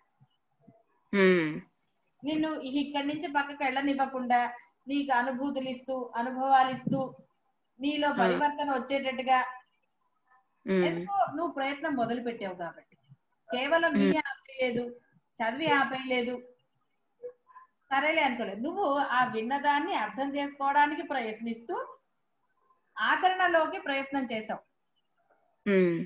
ఆ ప్రయత్నం నువ్వు మొదలు పెట్టావు కాబట్టి ఇప్పుడు నీ నియతిని మార్చాడు. నీ రాతను ఆయన మార్చి ఈ రాత రాశాడు. అంటే మరి నువ్వు అసలు ఆచరణలో విన్నావు, ఆహా ఓహో అన్నావు, చదివావు, ఆహా ఓహో అన్నావు, కానీ ఎక్కడ ప్రయత్నమే చేయలేదు ఆచరణ పెట్టడానికి. అసలు జీవితం నువ్వు ప్రయత్నం చెయ్యలేదు అనుకుందాం. అప్పుడు ఆయనకి ఏమన్నా అవసరమా? నువ్వు అంతే వింటావు, అదే అయిపోతుంది, అయిపోయింది అంతే. ఆచరణలో లేదు కాబట్టి బ్రహ్మము, ఆచరణలో ఉన్నప్పుడే బ్రహ్మం దొరుకుతాడు కాబట్టి నీకు బ్రహ్మం దొరకదు. ఒట్టిగా ఆహా ఓహో అంటావు, మళ్ళీ నీకు అజ్ఞానమైన ఏ నియతి ఉందో, అంటే వాసన పూర్వకంగా వచ్చిన ఏ నియతి ఉందో, అంటే బ్రహ్మరాత ఏదైతే ఉందో అవే జరిగేవి నీకు, అవే జరిగేవి. అప్పుడు ఈ యొక్క దైవం గురించి వినటం అనేది కూడా ఆ బ్రహ్మరాతలో రాసిందే జరుగుతుంది. అర్థం అవుతుంది గురుగారు. ప్రయత్నము ఎప్పుడైతే ఆ యొక్క ప్రయత్నము ఆ మనసులో బ్రహ్మం తెలియక్కర్లేదు, కానీ నువ్వే, మనం ఎవరినైతే ఆరాధిస్తున్నామో వారిని అమ్మ నువ్వే కావాలి అని మనం ఎటువంటి ఫలాపేక్ష లేకుండా, ఈ ఫలానా కావాలి అని మనం ఆశించకుండా వాళ్ళని ప్రార్థన చేస్తామో వారు అప్పుడు, అదే కదా భగవద్గీతలో కూడా చెప్పింది, నువ్వు ఆశించకుండా చేస్తే అది జ్ఞానం అవుతుందని చెప్పాడు ఆయన. భగవద్గీతలో చెప్తాడు, నువ్వు ఎప్పుడైతే ఆశించకుండా అంటే దైవాన్ని పూజ చేస్తావో, ఏ పని చేసినా ప్రతిఫలం ఆపే, అంటే నువ్వు ఆశించకుండా ఏ పని చేసినా సరే ఆశించకుండా నువ్వు ఎప్పుడైతే చేస్తావో అది జ్ఞాన మార్గానికి తీసుకువెళ్తుంది నిన్ను. ఆ జ్ఞాన మార్గమే నీకు పరమ శ్రేయస్సు అని చెప్పాడు అక్కడ ఆయన. కాబట్టి తెలుసో తెలియకో ఆశించకుండా చేసినందువల్ల ఇక్కడ తీసుకొచ్చారు. ఇప్పుడు మనకి ఇవన్నీ తెలిసేటట్టుగా చేయడానికి ఒకళ్ళని పెట్టారు కాబట్టి మీ అదృష్టానికి కదా ఎంత హాయి. ఇన్ని అంటే ఇప్పుడు ఈ సందేహాలు తీర్చుకోవడానికి దీనికి అన్నిటికీ చాలా సులభం. కాబట్టి ఇవన్నీ ఇప్పుడు మీరు ఆచరణలో పెడుతున్నారు. ఇప్పుడు ఇన్ని విని ఇన్ని సందేహాలు తీర్చుకుని ఆచరణలో పెట్టలేదనుకో, అదే కదా పరమాత్మ ప్రయోజనం ఏమిటి తెలుసుకుని ఆచరించకపోతే, ఇక్కడ చెప్పాడు కదా, నిన్న పొద్దున క్లాస్ లోనే ఎక్కడో చెప్పారు కదా, ప్రయోజనము లేదు. దేహేంద్రియముల పట్ల అహంభావను తొలగించుకోకపోయాడా ఇహ చిక్కుకొని కథ మొదటికి వస్తుంది అని చెప్పాడు కదా. అందుకని అంటే ప్రయోజనం ఏమిటి? తెలుసుకున్న తర్వాత ఆచరించకపోతే ప్రయోజనం ఉందా? నీకు స్వీట్ ఇష్టము, తయారీ విధానం విన్నావు, విన్నంత మాత్రాన తృప్తి కలుగుతుందా? లేదా ప్రదేశాన్ని విన్నావు, అక్కడికి వెళ్ళి చూస్తే కదా నువ్వు ఆనందం పొందుతావు.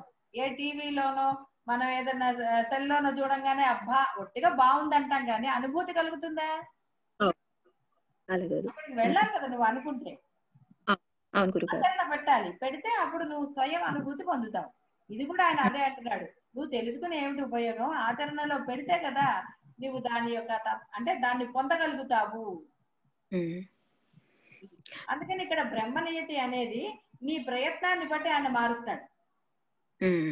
ఎందుకంటే దాని కర్మ చేసినా చెయ్యనట్టే అన్నాడు.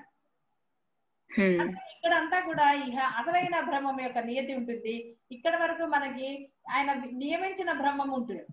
అజ్ఞానంలో ఉన్నప్పుడు ఆయన చేత నియమించబడ్డ బ్రహ్మ ఎవడైతే ఉన్నాడో, అంటే సరస్వతి శక్తిగా ఎవరైతే ఉన్నారో బ్రహ్మదేవుడు, కమలంలో కూర్చున్న బ్రహ్మదేవుడు రాసినది జరుగుతుంది. ఎప్పుడైతే నువ్వు ఆ అజ్ఞానంలోంచి ప్రయత్నం మొదలెట్టి జ్ఞానం వైపుకి వచ్చేసావో ఇక్కడ అంతా బ్రహ్మమే. ఇక్కడ ఈ బ్రహ్మదేవుడితో మనకి సంబంధం లేదు. అంతే కదా ఈయన వశిష్ఠుల వారి దగ్గరికి వచ్చి ఆయనంతటా ఆయన స్వయంగా వచ్చాడు. ఇక్కడ వశిష్ఠుల వారు అక్కడ ఆయన కైలాసం దగ్గరికి వెళ్ళి తపస్సు చేస్తూ కూర్చున్నాడు, అక్కడ అర్చన అంతే తప్ప కైలాసం లోపలికి వెళ్ళి శివుడిని దర్శించలా.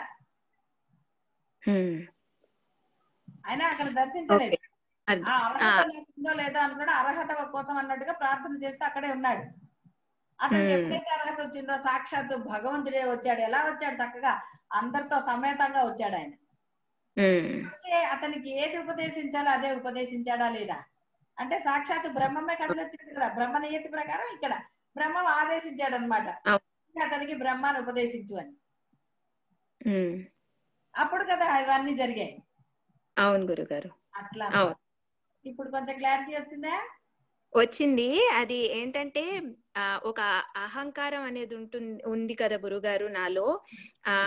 ఇప్పుడు యాక్చువల్ గా కొన్ని అనుభూతులు అవన్నీ జరుగుతున్నప్పుడు అట్లీస్ట్ కొన్ని ఇంతకు ముందర అయితే కనుక అబ్బో నాకు జరుగుతున్నాయని ఒక ఆనందమును ఒక అహంకారం కూడా ఉండేది. కానీ ఇప్పుడు అలా లేదు. ఇప్పుడు ఎలాంటి ఆలోచన వస్తుందంటే అట్లీస్ట్ ఏంటంటే ఇదంతా ఆయనదే కదా, ఆయనే కదా చేస్తున్నది అంతా అదే కదా అని ఒక ఆలోచన వస్తుంది. అందుకని నాకు ఎలా చెప్పాలో తెలియట్లేదు గురుగారు. కానీ అది ఇది నాకొక్కటికి కాదు. ఎప్పుడైతే బ్రహ్మ వెలుతురు బాగా వస్తున్నా కొద్ది చీకటి పోతుందో, జ్ఞానం పెరుగుతున్నా కొద్ది ఈ అనుభూతుల పట్ల అనుభవాల పట్ల ఏది రియాక్షన్ ఉండదు. అవన్నీ కామన్ అయిపోతాయి. ఒక అనుభూతి వచ్చినప్పుడు ఆహా ఓహో అనము, అనుభవం దొరికిన ఆహా ఓహో అనము. అవన్నీ చాలా సహజంగా అనిపించేస్తాయి. అనిపించాలి కూడా. అనిపించినప్పుడే జ్ఞానం పెరుగుతున్నట్టు. ఇంకా మనం అనుభవాలకి అనుభూతులకి ఆహా ఓహో అన్నాము అంటే దేహభావన ఉన్నట్టు. అదే అందుకని అది ఎలా అలా పోయింది అంటే కనుక గురుగారు, అది ఆలోచించినప్పుడు అందరి గురించి ఇప్పుడు జనరల్ గా ఈ అహంకారం ఎప్పుడు వస్తుంది, పక్కన వాళ్ళతో కంపేర్ చేసుకుని కంపారిజన్ అన్నది వచ్చినప్పుడు వస్తుంది కదా వస్తుంది అని నేను అనుకుంటున్నాను గురుగారు, తెలీదు. కానీ పక్కన వాళ్ళలో కూడా ఇదే ఉంది, అంతా ఆయనే జరిపిస్తున్నాడు, నన్ను కూడా ఆయనే జరిపిస్తున్నాడు, ఇంకా నేను అనేది లేదు అన్న ఒక ఇది వచ్చినప్పుడు ఆ ఇది తగ్గిపోయింది గురుగారు. అందుకనే నేను కన్ఫర్మ్ చేసుకుందాం అని మిమ్మల్ని అడిగాను అనమాట, గురుగారిని అడిగి. మనము ఎవరిని వాడే అన్నాడు ఆయన, పక్కవాడిని చూడాలే, అందరు కలిసి రండి నా దగ్గరికి అనలేదు ఆయన. ఎవరికి వాళ్ళే, జీవుడు ఒక్కడే, ఎవరికి వాళ్ళకే సెపరేట్ గా ఆయన ఉన్నాడు. అంతటా ఆయనే ఉన్నా ఎవరికి వాళ్ళకి ఎవడి బ్రహ్మం వాడే. ఇంకోటి బ్రహ్మంతో మనకి. అందుకనే కంపారిజన్ వద్దు, భావ అభావాలు వద్దు, అసలు మనకి బంధుత్వాలు లేవు, మిత్రుత్వాలు లేవు, ఏమీ లేవు. అవును గురుగారు, అంతా మీ కృప వల్ల అదంతా తగ్గుతుంది. ఐ థింక్ ఆల్మోస్ట్ తగ్గిపోయిందని అనుకోవాలనుకుంటా గురుగారు. పూర్తిగా పోతుంది. అంతా మీ అనుగ్రహం గురుగారు. డౌట్ సందేహం తీరింది గురుగారు. పాదాభివందనాలు గురుగారు, పాదాభివందనాలు. నెక్స్ట్ అమ్మా, ఇక్కడ నాకు ఒక చిన్న సందేహం అమ్మా. ఇప్పుడు మీరు ఎప్పుడు పురుష ప్రయత్నం అంటారమ్మా. అక్కడ నాకేంటో ఇంతకు ముందు కూడా అడిగాను కానీ అక్కడ నాకు క్లారిటీ రాదమ్మా.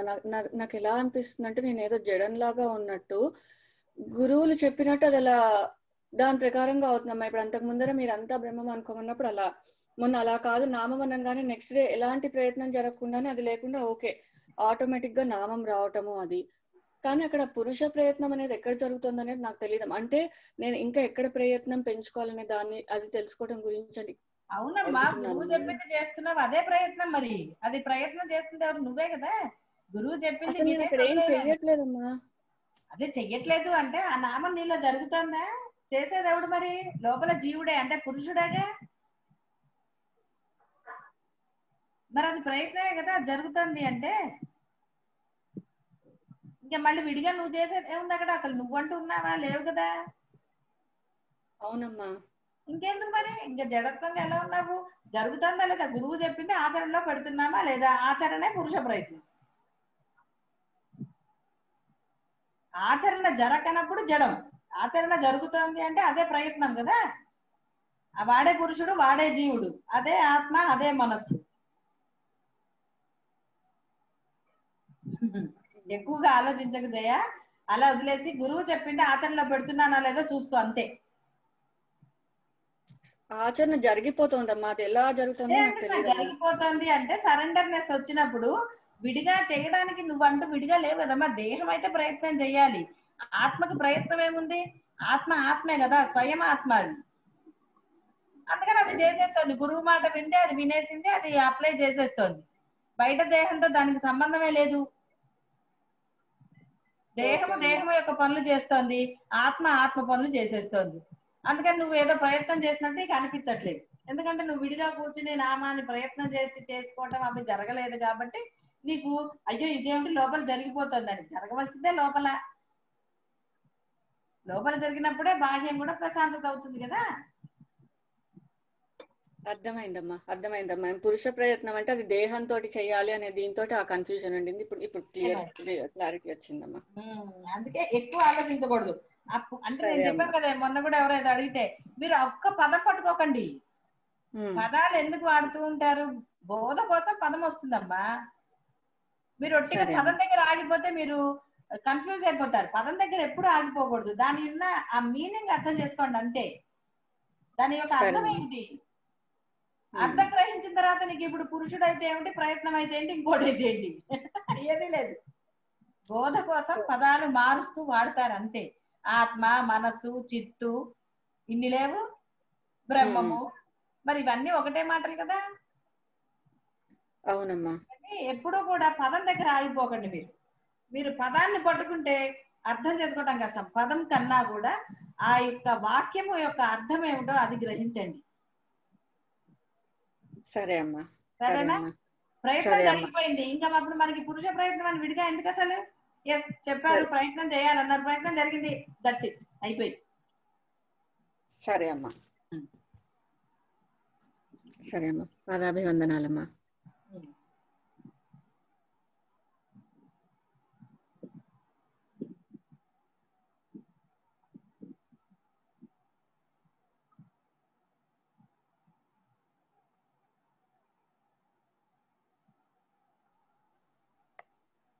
అమ్మా నమస్కారం అమ్మా.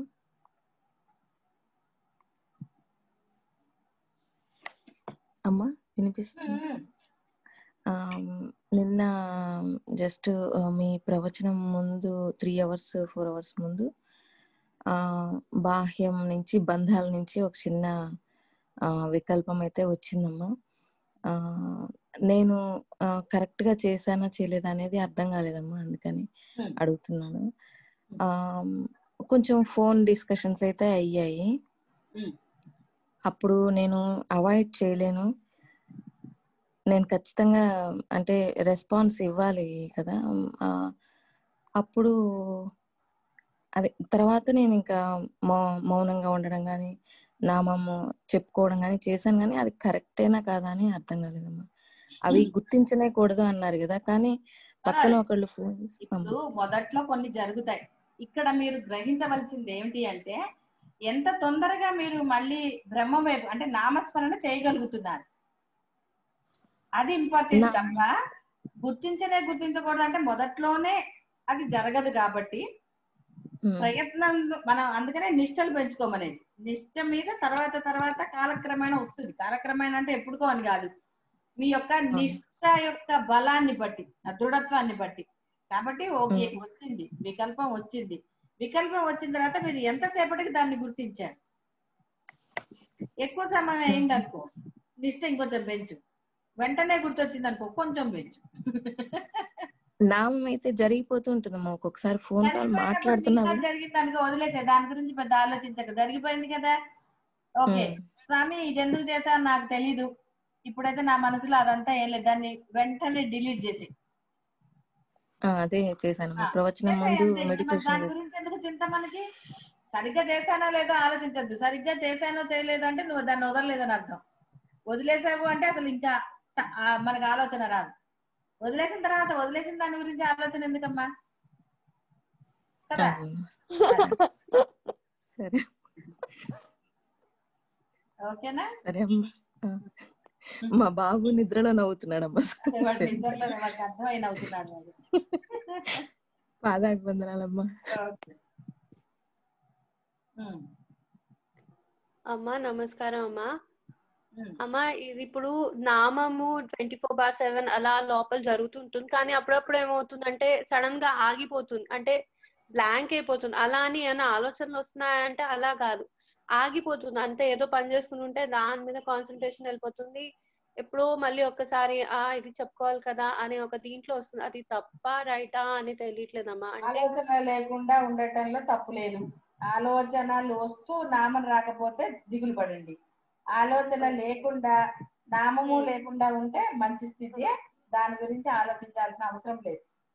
సరే అమ్మా అయితే సరే, పాదాభివందనాలమ్మా. అట్ ది సేమ్ టైం మళ్ళీ నువ్వు పనిలో నిమగ్నమయ్యావంటే పని అంటూ మోహం రాకూడదు. మళ్ళీ అర్థమైందా? సరే అమ్మా, తప్పకుండా. పాదాభివందనాలమ్మా.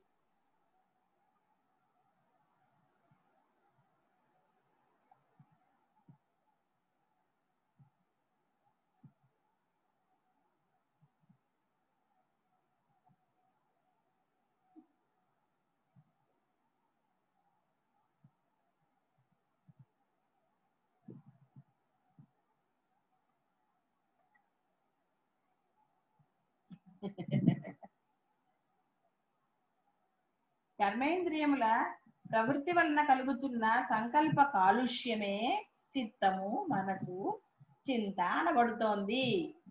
ఆ ప్రవృత్తియే మనోవృత్తి. ఆ మనోవృత్తులకు సాక్షియగు వృత్తిరహిత చైతన్యం ఏదైతే ఉన్నదో అది ఏ నిర్మలమగు ఆత్మ చైతన్యము. ఆహా వశిష్ఠ మహర్షి, చూచావా? కాలహ కాలమై అనంతమై అద్వితీయమైన ఆ చైతన్యమునకు మనమందరం ఎంత సమీపంగా ఉన్నామో. అసలు అది ఏ మనమై ఉన్నాము కదా. ప్రకాశాత్మకమగు ఆ చైతన్యమే తన యందు తాను వెలయుచు స్ఫటికమణిలాగా తన యందు ఈ జగత్తులను ధరిస్తోంది. మరొక్క విషయం, అద్వితీయమగు ఆ చైతన్యం ఈ జగత్తులను ధరిస్తూ త్యజిస్తూ ఉంటున్నప్పటికీ దానికి ఉదయాస్తమయాలు గాని స్థిర చలనాలు గాని హాని వృద్ధులు గాని లేనే లేవు. ఆ చైతన్యం తన యొక్క సంకల్ప బలం చేతనే జీవభావాన్ని పొందుతోంది. అది సంకల్పరహితమైనప్పుడు ఈ జగత్తుగా అనుభూతమయ్యేదంతా తానే అనే వాస్తవం గ్రహిస్తోంది. అలా గ్రహించి స్వస్వరూపమున తన యందు తానే వెలియుచున్నది. ఈ జీవుని రథం అహంకారం, అహంకారం యొక్క రథం బుద్ధి, బుద్ధికి మనస్సు, మనస్సు ప్రాణం, ప్రాణం యొక్క రథం ఇంద్రియాలు, ఇంద్రియముల రథం ఈ శరీరం, ఈ శరీరం యొక్క రథం కర్మేంద్రియాలు. ఇన్ని రథాల యొక్క కార్యం స్పందన. ఇదంతా నిశ్చలముగు ఆత్మ స్పందన చమత్కారమే సుమా. ఇదంతా కూడా మనస్సుతో వచ్చింది కాబట్టి ఈ రథాన్ని ఏం చేయాలి? బ్రహ్మరథం చేయాలి. జరామృత్యుమయమై కనిపించే ఈ దేహ పంజరంలో ప్రతిబింబించే జీవ విహంగం ఆ ఆత్మేశ్వరుని విభూతియే గాని మరింకేదో కాదు నాయన. ఈ ప్రపంచమంతా ఆత్మయందు ఒక తుచ్చమగు స్వప్నంలాగా ప్రతిభాసిస్తోంది. ఇట్టి జగత్తునందు కొంచెం కూడా సత్యము లేదు సుమా. శ్మశాన వాటికలోని మురికి గుంటల్లోని నీరులాగా ఇది అత్యంత త్యాజ్యము, అంటే త్యజించవలసిందే. మనం శ్మశానంలో నీరుని వాడతామా? అక్కడ ఎలా ఉన్నా వాడం కదా. అలాగే ఈ బాహ్యాన్ని, తుచ్చమైన బాహ్యాన్ని త్యజించవలసిందే తప్ప ఎక్కడ కూడా మనము గ్రహించడానికి లేదని చెప్పారు. సాక్షాత్ శివుడు చెప్పాడు. ప్రాణములు ఎటువైపుకు వెళ్తుంటే కల్పన రూపమైన సంకల్పం కూడా అటువైపుకే పరుగులెత్తుతూ ఉంటుంది. వెలుతురు ఎక్కడ పడుతుంటే అక్కడే రూపములు కనిపిస్తున్నట్లు బలవంతుడకు ప్రాణములు ఉన్న చోటే సంకల్ప సంచలనం అనుభూతమవుతోంది.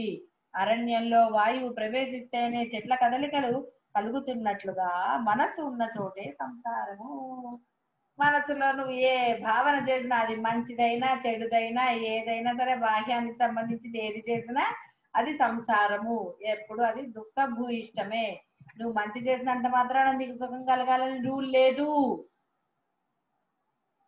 ఏదైనా సరే అక్కడ ఆ బ్రహ్మనియతి ప్రకారమే జరుగుతుంది, గుర్తుపెట్టుకోండి. మనసు లీనమైన చోట సంసారమునకు తావు లేదు. మనసు ఎక్కడ లీనమవుతుంది? ఆత్మ. ఆత్మ అంటే ఏదైతే తాను అయి ఉన్నదో దాని యందు, ఎలాగైతే నది సముద్రంలో కలిసిపోయాక నామరూపాలను కోల్పోతుందో అదే విధంగా ఈ యొక్క మనసు బాహ్యంలో తిరుగాడుతున్న ఆ మనస్సు అనేది లోపల ఉన్న ఆత్మ బ్రహ్మంలో లీనమైపోతే ఇహ బాహ్యమైన సంసార గోలే లేదు అని చెప్తున్నాడు.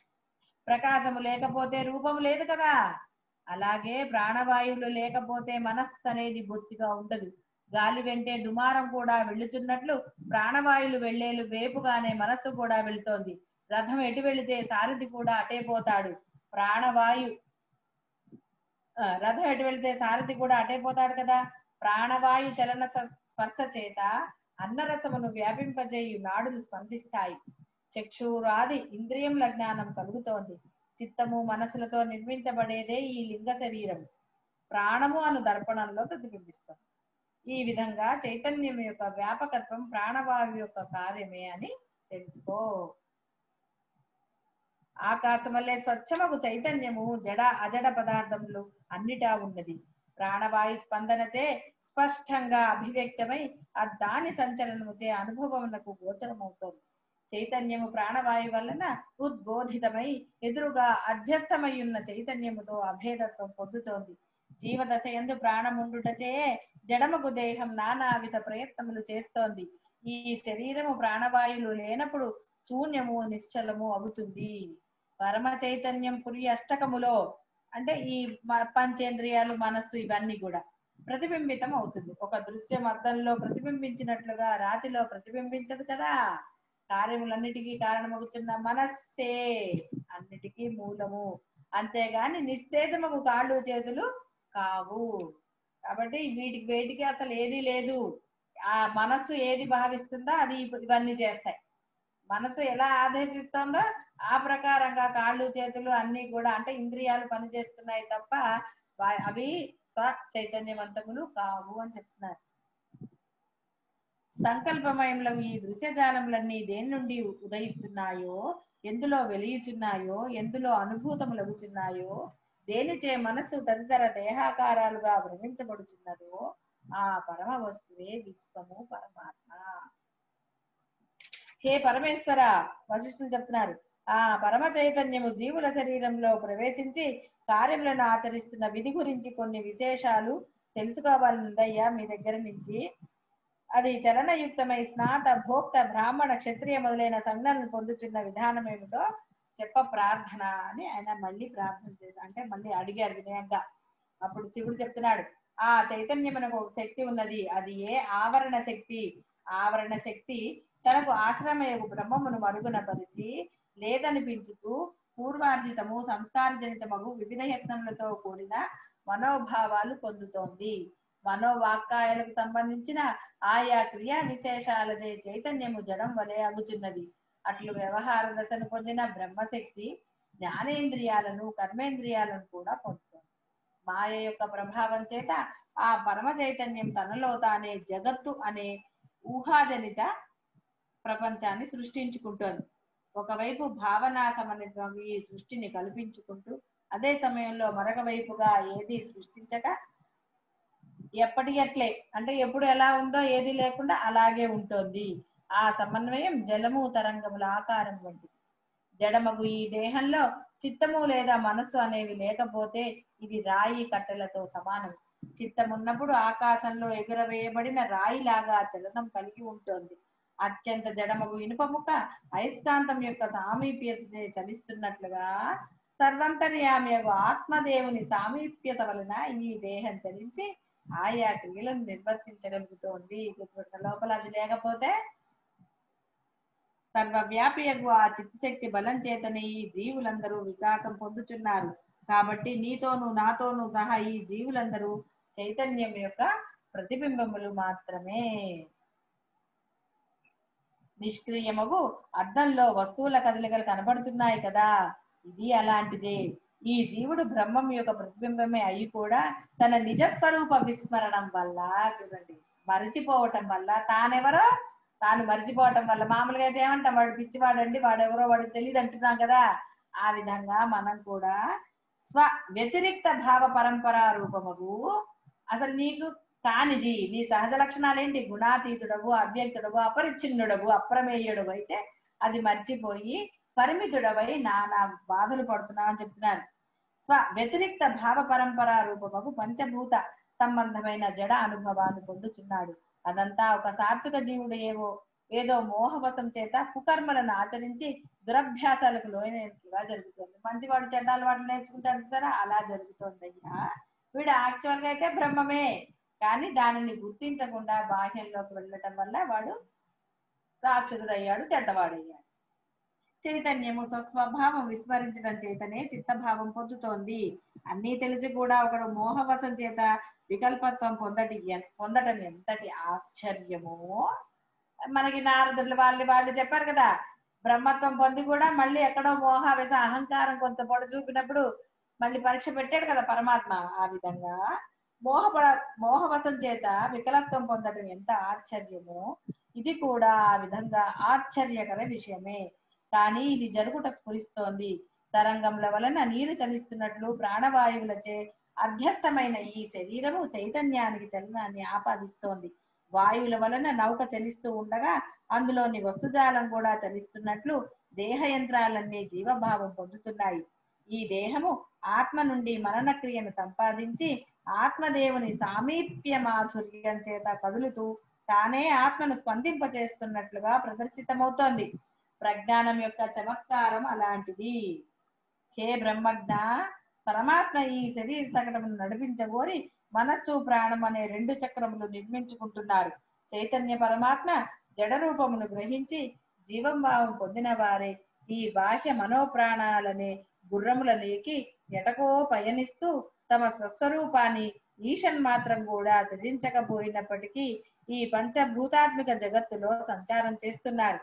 జగత్తులో నేను జన్మిస్తున్నానను రూపంగాను, స్వప్నంలో నేను దర్శిస్తున్నానను రూపంగాను స్వకీయ మాయచే సంకల్పాలు చేసుకుంటున్నారు. కానీ ఆయన మాత్రం ఎక్కడికి వెళ్ళటం లేదు. తరంగత్వం జలం నుండి వేరవుతుందా? అలాగే ఆ యొక్క ఉపాధి నుంచి ఆయన ఎప్పుడూ వేరు కాలేదు. ఉపాధి నశించినప్పుడు కాదా ఆయన వెళ్ళిపోయేది, ఎప్పుడూ లేదు. చైతన్యం కూడా జగత్తు నుండి భిన్నము కాదు. ఆత్మ చైతన్యం అంటే జగత్తు ఉందంటే ఆయన ఉన్నాడు. ఆయన జగత్తు లేకపోయినా ఆయన ఉంటాడు, కానీ ఆయన లేకుండా జగత్తు లేదు, అది గుర్తుపెట్టుకోండి. ఆత్మ చైతన్యమును ఆశ్రయించుకొని ఏ చిత్తవృత్తులు జీవ జగత్తులను స్ఫురింపజేయుచున్నాయి. వెలుతురు యొక్క ప్రసరణచే రూపములు ప్రకాశించుచున్న ఆత్మ చైతన్య ప్రకాశం వల్లనే సర్వము ప్రకాశిస్తోంది. కనుక పుత్ర, దీపం ఉన్న ఇల్లులాగా నిరామయమగు చైతన్యం ఉండటం చేతనే నీకు కనపడే ఈ జీవులు నీకు ప్రకాశిస్తున్నారు. అంటే కనపడుతున్నారు, నువ్వు ఆ బంధాలు పెట్టుకున్నావని. ఒకే జలం నుండి అలలు, ఆ అలల నుండి బుడగలు, బుడగల నుండి నురుగు, ఆ నురుగు నుండి తెల్లటి తెలుపు ప్రకటనమగుతున్నట్లుగా ఈ జీవుని నుండే ఆది వ్యాధులుగా గల దుఃఖాలన్నీ పుట్టి పెరుగుతున్నాయి. నేను ఈ శరీర పరిమితులని సుదీర్ఘంగా అనుకుంటూ ఉండటం చేత ఈ జీవుడు దుఃఖ దైన్యములతో అంటే చివుకుతున్నాడు, అంటే బాధపడుతున్నాడు అని అర్థం. చైతన్యమే అన్నిటికీ ఆధారమై కూడా తన సంకల్ప పరంపరలతో నిర్మించుకున్న శరీరాలలో ఆ చైతన్యం వివసత్వం పొందుతోంది. ఇది అత్యంత చిత్రం కదా స్వామి అని అడిగారు వశిష్ఠుల వారు. శివుడు చెప్తున్నాడు, చిత్రమే, కానీ ఏం చెయ్యాలి? మత్తుగా కళ్ళు తాగిన మనుజుడు తన శరీరం మురికితో నిండినా గ్రహించలేడు, చూచావా? చైతన్యం కూడా వివసత్వం పొందిన సర్వాధార స్వప్రకాశక స్వస్వరూపాన్ని ఏమరిచి బాలుని వలె దుఃఖాలను పొందుతోంది. అంటే వీడు తెలుసుకుని కూడా ఏమీ తెలియని మూర్ఖుడి వలె ఇచ్చేస్తున్నాడు. అంటే బ్రహ్మము గురించి తెలిసి కూడా తాగినవాడు ఆ తాగిన మత్తులో వాడు బుర్రలో పడ్డాడో ఏది పడ్డాడో ఎలాగైతే అవుతున్నాడో, వీడు తెలుసుకుని, వాడికి కూడా తెలుసు కదా తాగితే ఎలా అవుతుందని తెలిసి కూడా వాడు తాగుతాడు. అలాగే బ్రహ్మం గురించి తెలుసుకుని కూడా వీడు ఈ యొక్క బాహ్య ప్రపంచంలో ఆ బాలుడు ఎలా ఏడుస్తాడో వాడికి తెలియదు, అర్థం అవ్వదు, ఏడుస్తాడు. వాడికి చెప్తున్నా వాడికి అర్థం అవుతుందా? అర్థం కాక వాడు ఏడుస్తాడు. వీడు తెలుసుకుని కూడా ఆ బాలుని వలె ఏడుస్తున్నాడు. అక్కడ అర్థం కాకపోవడం అన్న పదం కాదు, వాడు తెలియక ఏడుస్తున్నాడు, వీడు తెలిసి ఏడుస్తున్నాడు అని చెప్పారు. అంతే. కళ్ళుతో మత్తెక్కిన వాడు మత్తు దిగిన తర్వాత తాను మత్తెక్కి చేసిన పనులను దూరంగా విడిచినట్లు చైతన్యము కూడా మోహంను త్యజించినప్పుడు స్వస్వరూపాన్ని గ్రహించి జగత్తు యొక్క రహితత్వం పొందుతుంది. కాబట్టి వాడికి అదే కనీసం వాడు చేస్తున్నాడు. వీడు కూడా బుద్ధి తెచ్చుకుని, అరే నాకు బ్రహ్మం తెలిసింది కదా, ఎందుకు ఆ బ్రహ్మముని మరిచి నేను ఈ యొక్క రాగద్వేషాల్లో పడిపోవటం ఎందుకు, లేనిపోని కష్టాలు తెచ్చుకోవటం ఎందుకని వాడు దాన్ని వదిలేస్తే ఆనందంగా ఉంటాడు. కుష్ఠి రోగి యొక్క శరీరంలోని కొన్ని భాగాలు నిర్వీర్యమై స్పర్శరహితమైనట్లు సర్వవ్యాపకమగు చైతన్య స్వరూపుడు ఈ జీవుడు ఒక చోట ఒకనొక శరీర పరిమితమైనట్లు సంకుచితము ఆపాదించుకుంటున్నాడు. కాబట్టి వీడు తెలిసి కూడా కొన్ని విషయాల్లో సంకుచితత్వం లోభత్వం పొందుతున్నాడు కదా, కొన్ని విషయాల్లో బ్రహ్మం అంటాడు, కొన్ని విషయాల్లో మళ్ళీ తనంటాడు. అలాగా వాడు అలా చేసుకున్నాడు. కాబట్టి అలా చేస్తే కుదురుతుందా? అన్ని విషయాలు బ్రహ్మం అనుకున్నవాడు మాత్రమే బ్రహ్మమును పొందగలుగుతాడు. కాబట్టి అన్ని విషయాలు, బాహ్య విషయాలు మొత్తం అంటే ఈ శరీర భ్రాంతి వదిలేసుకోండి. నేను అన్నది లేనే లేదు. నేను అంటే కేవలము ఆ బ్రహ్మము, ఆత్మ, అది మాత్రమే. కాబట్టి అందరూ కూడా అదే స్థితిలో ఉంటే అందరూ బ్రహ్మస్థితిని పొందిన వారే అవుతారు. శుభం భూయ. స్వస్తి. ఇంకా 10 నిమిషాలు ఉందా? సరే, స్వస్తి చెప్పేస్తా కదా, ఇది చాలా ఓకే. సందేహాలు ఉంటే అడగండి. టైం అయిపోయిందంటే అక్కడ నాకు టైం కనపడదు. ఓ ఇందాక కొద్దిగా అన్నావా? ఓకే. గురుగారు ఒక సందేహం గారు, ఇప్పుడు ఒక్కొక్కళ్ళ ఈ పురుష ప్రయత్నం అది ఉంది కదా గురుగారు, ఒక్కొక్కళ్ళు ఎంత సరెండర్ అవుతారో అండ్ వాళ్ళ యొక్క దీని ప్రకారం వాళ్ళ యొక్క ప్రయత్నం అనేది కూడా జరుగుతుంది కదా గురుగారు. ఇప్పుడు నేను ఒకటి చెయ్యొచ్చు, ఇంకోళ్ళు ఇంకొకటి చెయ్యొచ్చు, అందరూ ఒకే చేయాలని లేదు కదా గురుగారు. ఏమీ లేదు. వాళ్ళ యొక్క మనస్థితిని బట్టి, వాళ్ళు నమ్మిన దాన్ని బట్టి వాళ్ళు చేస్తారు కదా. ఇప్పుడు స్వీట్ అందరూ ఆస్వాదించలేరు కదా. అవును గురుగారు. అది వాడికి నచ్చిన వాడు బాగా ఆస్వాదిస్తాడు, నచ్చని వాడు ఇది అంతే. కొంతమంది కొంచెం బానే ఉందిలే అంటారు. ఇప్పుడు ఒక జోక్ వేసామనుకో, కొందరు బ్రహ్మాండంగా నవ్వుతారు, కొంతమంది ఒట్టి చిరు నవ్వు, కొంతమంది నవ్వరు, కొంతమంది కాస్త నవ్వుతారు. అది తేడా. గురుగారు చెప్పిన పాఠం నిన్నను ఒక దాంట్లో 3 రకాల వాళ్ళు ఉంటారు. ఒకళ్ళు వెంటనే బ్రహ్మాన్ని పొందేస్తారు. నేను చాలా మామూలు మాటల్లో మాట్లాడుతున్నా, కరెక్ట్ పదాలు గుర్తులేవు. రెండో వాళ్ళు కొంచెం చేసిన తర్వాత వస్తుంది. మూడో వాళ్ళు చాలా వాళ్ళకి చాలా టైం పడుతుంది, ఇంకా చాలా ఇది పడుతుంది అని చెప్పని అంటారు. 3 రకాలు. సో ఇప్పుడు నేను ఈ రమణ పెరిపురణ అవన్నీ కూడా చదివినప్పుడు, జనరల్ గా కూడా చూసినప్పుడు నేను ఎలా అనుకున్నానంటే, కొంతమంది మనకి కూడా అలా మనకి అంటే ఇక్కడ ఈ ప్రపంచంలో కూడాను అందరికి అలా జరగచ్చు కదా. కొంతమంది వెంటనే వాళ్ళకి బ్రహ్మం దొరికేసి ఎక్కువ కష్టపడినట్టుగా నాలాంటి వాళ్ళకి కనిపించకపోవచ్చు, కానీ అక్కడ ఏదో జరుగుతుంది, వాళ్ళకి దొరుకుతుంది. నాకు వేరేగా ఉంటుంది అలా అని. అంతేకాని అక్కడ కూర్చుని వాళ్ళు అదృష్టవంతులు, వాళ్ళకి వచ్చేసింది, నాకు వచ్చింది అన్న భావనలన్నీ పెట్టుకున్నానంటే ఇదే కదా గురుగారు. అసలు భావన పెట్టుకుంటే అసలు మనం ముందుకే వెళ్ళలేము. అదే వెళ్ళలేం, అది కరెక్టే. అదే మళ్ళీ రీకన్ఫర్మ్ చేసుకుంటాను అంతే. అందరికి ఒకలాగా, ఒకళ్ళకి ఒకలాగా. నీకు డబ్బులున్నా అనుకో, ఫ్లైట్ లో పోతావు, తొందరగా వెళ్తావు, అంతేనా? ఇంకొకళ్ళు అలాగా. ఇప్పుడు వీడు వాడు ఫ్లైట్ లో పోయాడు, నేను పోలేకపోతున్నాను, కూర్చుంటే అవుతుందా? ఏదో ఒకటి సైకిల్ తో అయినా వాడు ప్రయాణం చేస్తే ఎప్పటికప్పటికి రీచ్ అవుతాడు. ఇక్కడ కూడా వీడేంటి, ఒకటికి ఆన్ ది స్పాట్ సరెండర్నెస్ వస్తుంది. అంటే ఇక నేను గురువు మాట తప్ప అన్యం నేను ఆచరించను, నాకు బ్రహ్మం తప్ప అన్యం అక్కర్లేదు అని దృఢ నిశ్చయం ఉన్న వాడికి వాడు వెంటనే పొందగలుగుతాడు. ప్రయత్నం వాడికి వెంటనే చేసేస్తూనే ఉంటాడు. వాడు ఇంకా బాహ్యం వైపుకి అసలు వెళ్ళడు. ఏది జరిగినా నాకు అనవసరం. ఇంకోటి ఏం చేస్తాడు, సగం వాడికి పెట్టుకుంటాడు, సగం గురువుకి ఇస్తాడు, సగం బ్రహ్మంకి ఇస్తాడు, చేస్తూ ఉంటాడు. ఇంకా కొంతమంది ఏం చేస్తారు, ఇష్టమైన ఒక రకంగా, ఇష్టం లేని ఒక రకంగా, రకరకాలు. కాబట్టి వాడు ఎలా బిహేవ్ చేస్తున్నాడో వాడు ఆ విధంగానే పొందుతాడు. అంతే కదమ్మా. ఇప్పుడు అర్థమైందా, నాకు అర్థమైనా అర్థం అవ్వకపోయినా గురువు గారు ఈ మాట చెప్పారు, నేను ఇదే పాటిస్తాను అనుకున్నవాడు తొందరగా ధరిస్తాడు.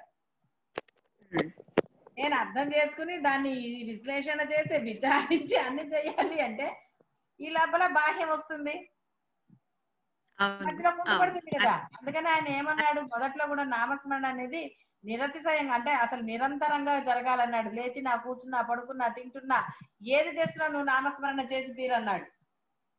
అది అప్రతిహతంగా అంటారు. అంటే అసలు ఎక్కడ గ్యాప్ లేకుండా నువ్వు చేయగలిగినప్పుడే నీలో ఆ మార్పులు జరుగుతాయి.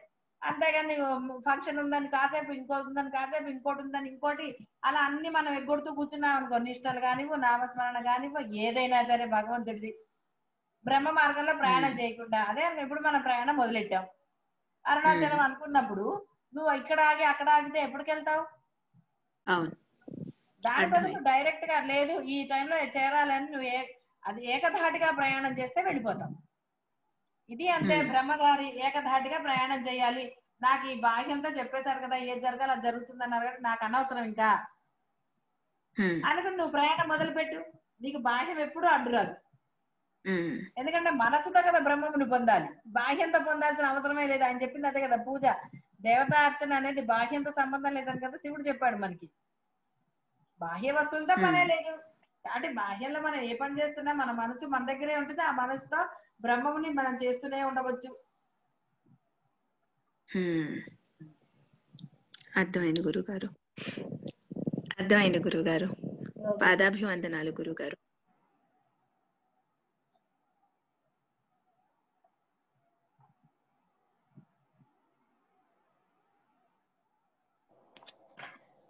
అమ్మ ఇందాక బాబున్నాడు, ఇప్పుడు ఫ్రీగా మాట్లాడదామని.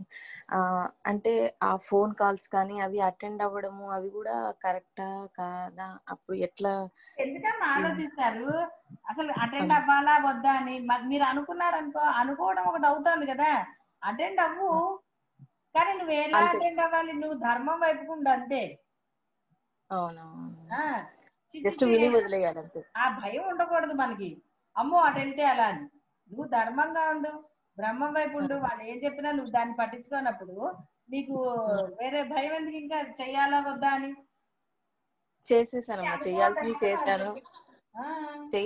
చేశాను, దేవుడి మీద వదిలేసాను.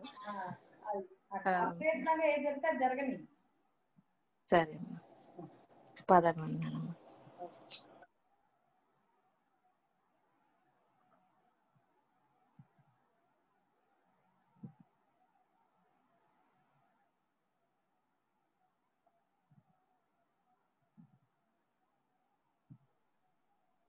పాదవందనం తల్లి.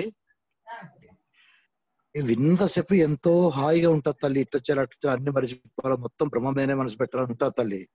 కానీ ఇది అయిపోయిన తర్వాత ఏంది కదంటే మళ్ళీ ఈ హైకి మనకి వెళ్ళిపోతుంటాం తల్లి. ఒక్కోసారి మళ్ళీ ఏవో ఆలోచనలు వస్తుంటాయి, మళ్ళీ ఏదో వస్తుంటది. కాకపోతే వెంటనే మళ్ళీ బ్రహ్మస్మరణకు వస్తారు, మనం నామం చేసుకుంటుంటాము. కానీ అది రాకుండా ఉండాలంటే ఏం చేయాలి తల్లి? ఫస్ట్ మొత్తం చేయించాలంటే ఏం చేయాలా? మనం అసలు ఏం చెయ్యొద్దండి, అన్ని ఇష్టంలో ఉందాం అంతే. వచ్చేది వస్తుంది, పోయేది పోతూ ఉంటుంది. దాని ఎందుకు దృష్టి పెట్టకండి అంతే. వచ్చింది, ఆ పని జరిగిపోయింది, అయిపోయింది. ఇప్పుడు మీరు మొన్న చెప్పిందే ఆవిడది అలా బాగాలేదన్నారు, వెంటనే డాక్టర్ ఫోన్ చేశారు, పని అయిపోయింది కదా. అంతే, అలాగే చేసేయాలి. వచ్చిందా చేసేయండి, వద్దు అనిపిస్తే మానేయండి. దాని గురించి ఆలోచించద్దు. ఇప్పుడు నేను ఇది చేశాను కరెక్టా కాదా అని ఆలోచించకండి. ఎందుకంటే చేసేసారు, అయిపోయింది. అది మీరు ఆలోచన లేకుండా చేశారు, అది బ్రహ్మం. ఆలోచిస్తే ఈ కన్ఫ్యూజన్ వస్తుంది. అరే నేను చేశాను, చెయ్యొచ్చా చేయకూడదు అంటే అది దేహంది. తల్లి రానివ్వు పోనివ్వు అంటారు, దాని ఇష్టం అంటారు, అంతేనా? అదే పోతుందండి. ఇప్పుడు మనం దాన్ని కనుక విలువ ఇవ్వలేదు అనుకోండి, వెళ్ళిపోతుంది. 4 రోజులైతే అదే వెళ్ళిపోతుంది. మనం అసలు దాన్ని అంటే దాని వైపే దృష్టి పెట్టకూడదు. ఇప్పుడు అది వచ్చిందండి, మీరు అప్పుడు చెయ్యాలనుకున్నారు, చేసేసారు. మీకు ఒక్కొక్కసారి మనం చెయ్యాలని అనిపించదు. అంటే అది ఆ విషయం అని కాదు, ఏదైనా సరే చేయకండి అంతే. చేయాలని లేదు, చేయకండి, అయిపోయింది అక్కడికి. మళ్ళీ అప్పుడు అరేంజ్ చేయలేదు, చేస్తే బాగుండదు అనే ఆలోచన రాకుండా నామని చెప్పుకోండి అంతే. ఆలోచన ఇప్పుడు పని అయిపోయింది, అయ్యో చేశాను కదా, చెయ్యొచ్చా చేయకూడదు అన్న ఆలోచన రాకుండా నామని చెప్పండి. చెయ్యనప్పుడు అంతే చెప్పుకోండి, చెయ్యనప్పుడు అరే చేస్తే బాగుండేది అన్న ఆలోచన వచ్చినా కూడా వెంటనే నామని చెప్పండి. అలా రెండో ఆలోచన చేసిన తర్వాత అయినా చేయకపోయిన తర్వాత అయినా ఆలోచన పొడిగించకుండా నామం చెప్పుకోండి. అది మిమ్మల్ని ఆలోచన రాహిత్యానికి తీసుకెళ్ళి అంటే దాన్ని పట్టించుకోవద్దంటారు, రానివ్వండి పోనివ్వండి అంతే. ఏండి అర్థమైంది తల్లి. పాదవందనం తల్లి. ఓకే, శుభం.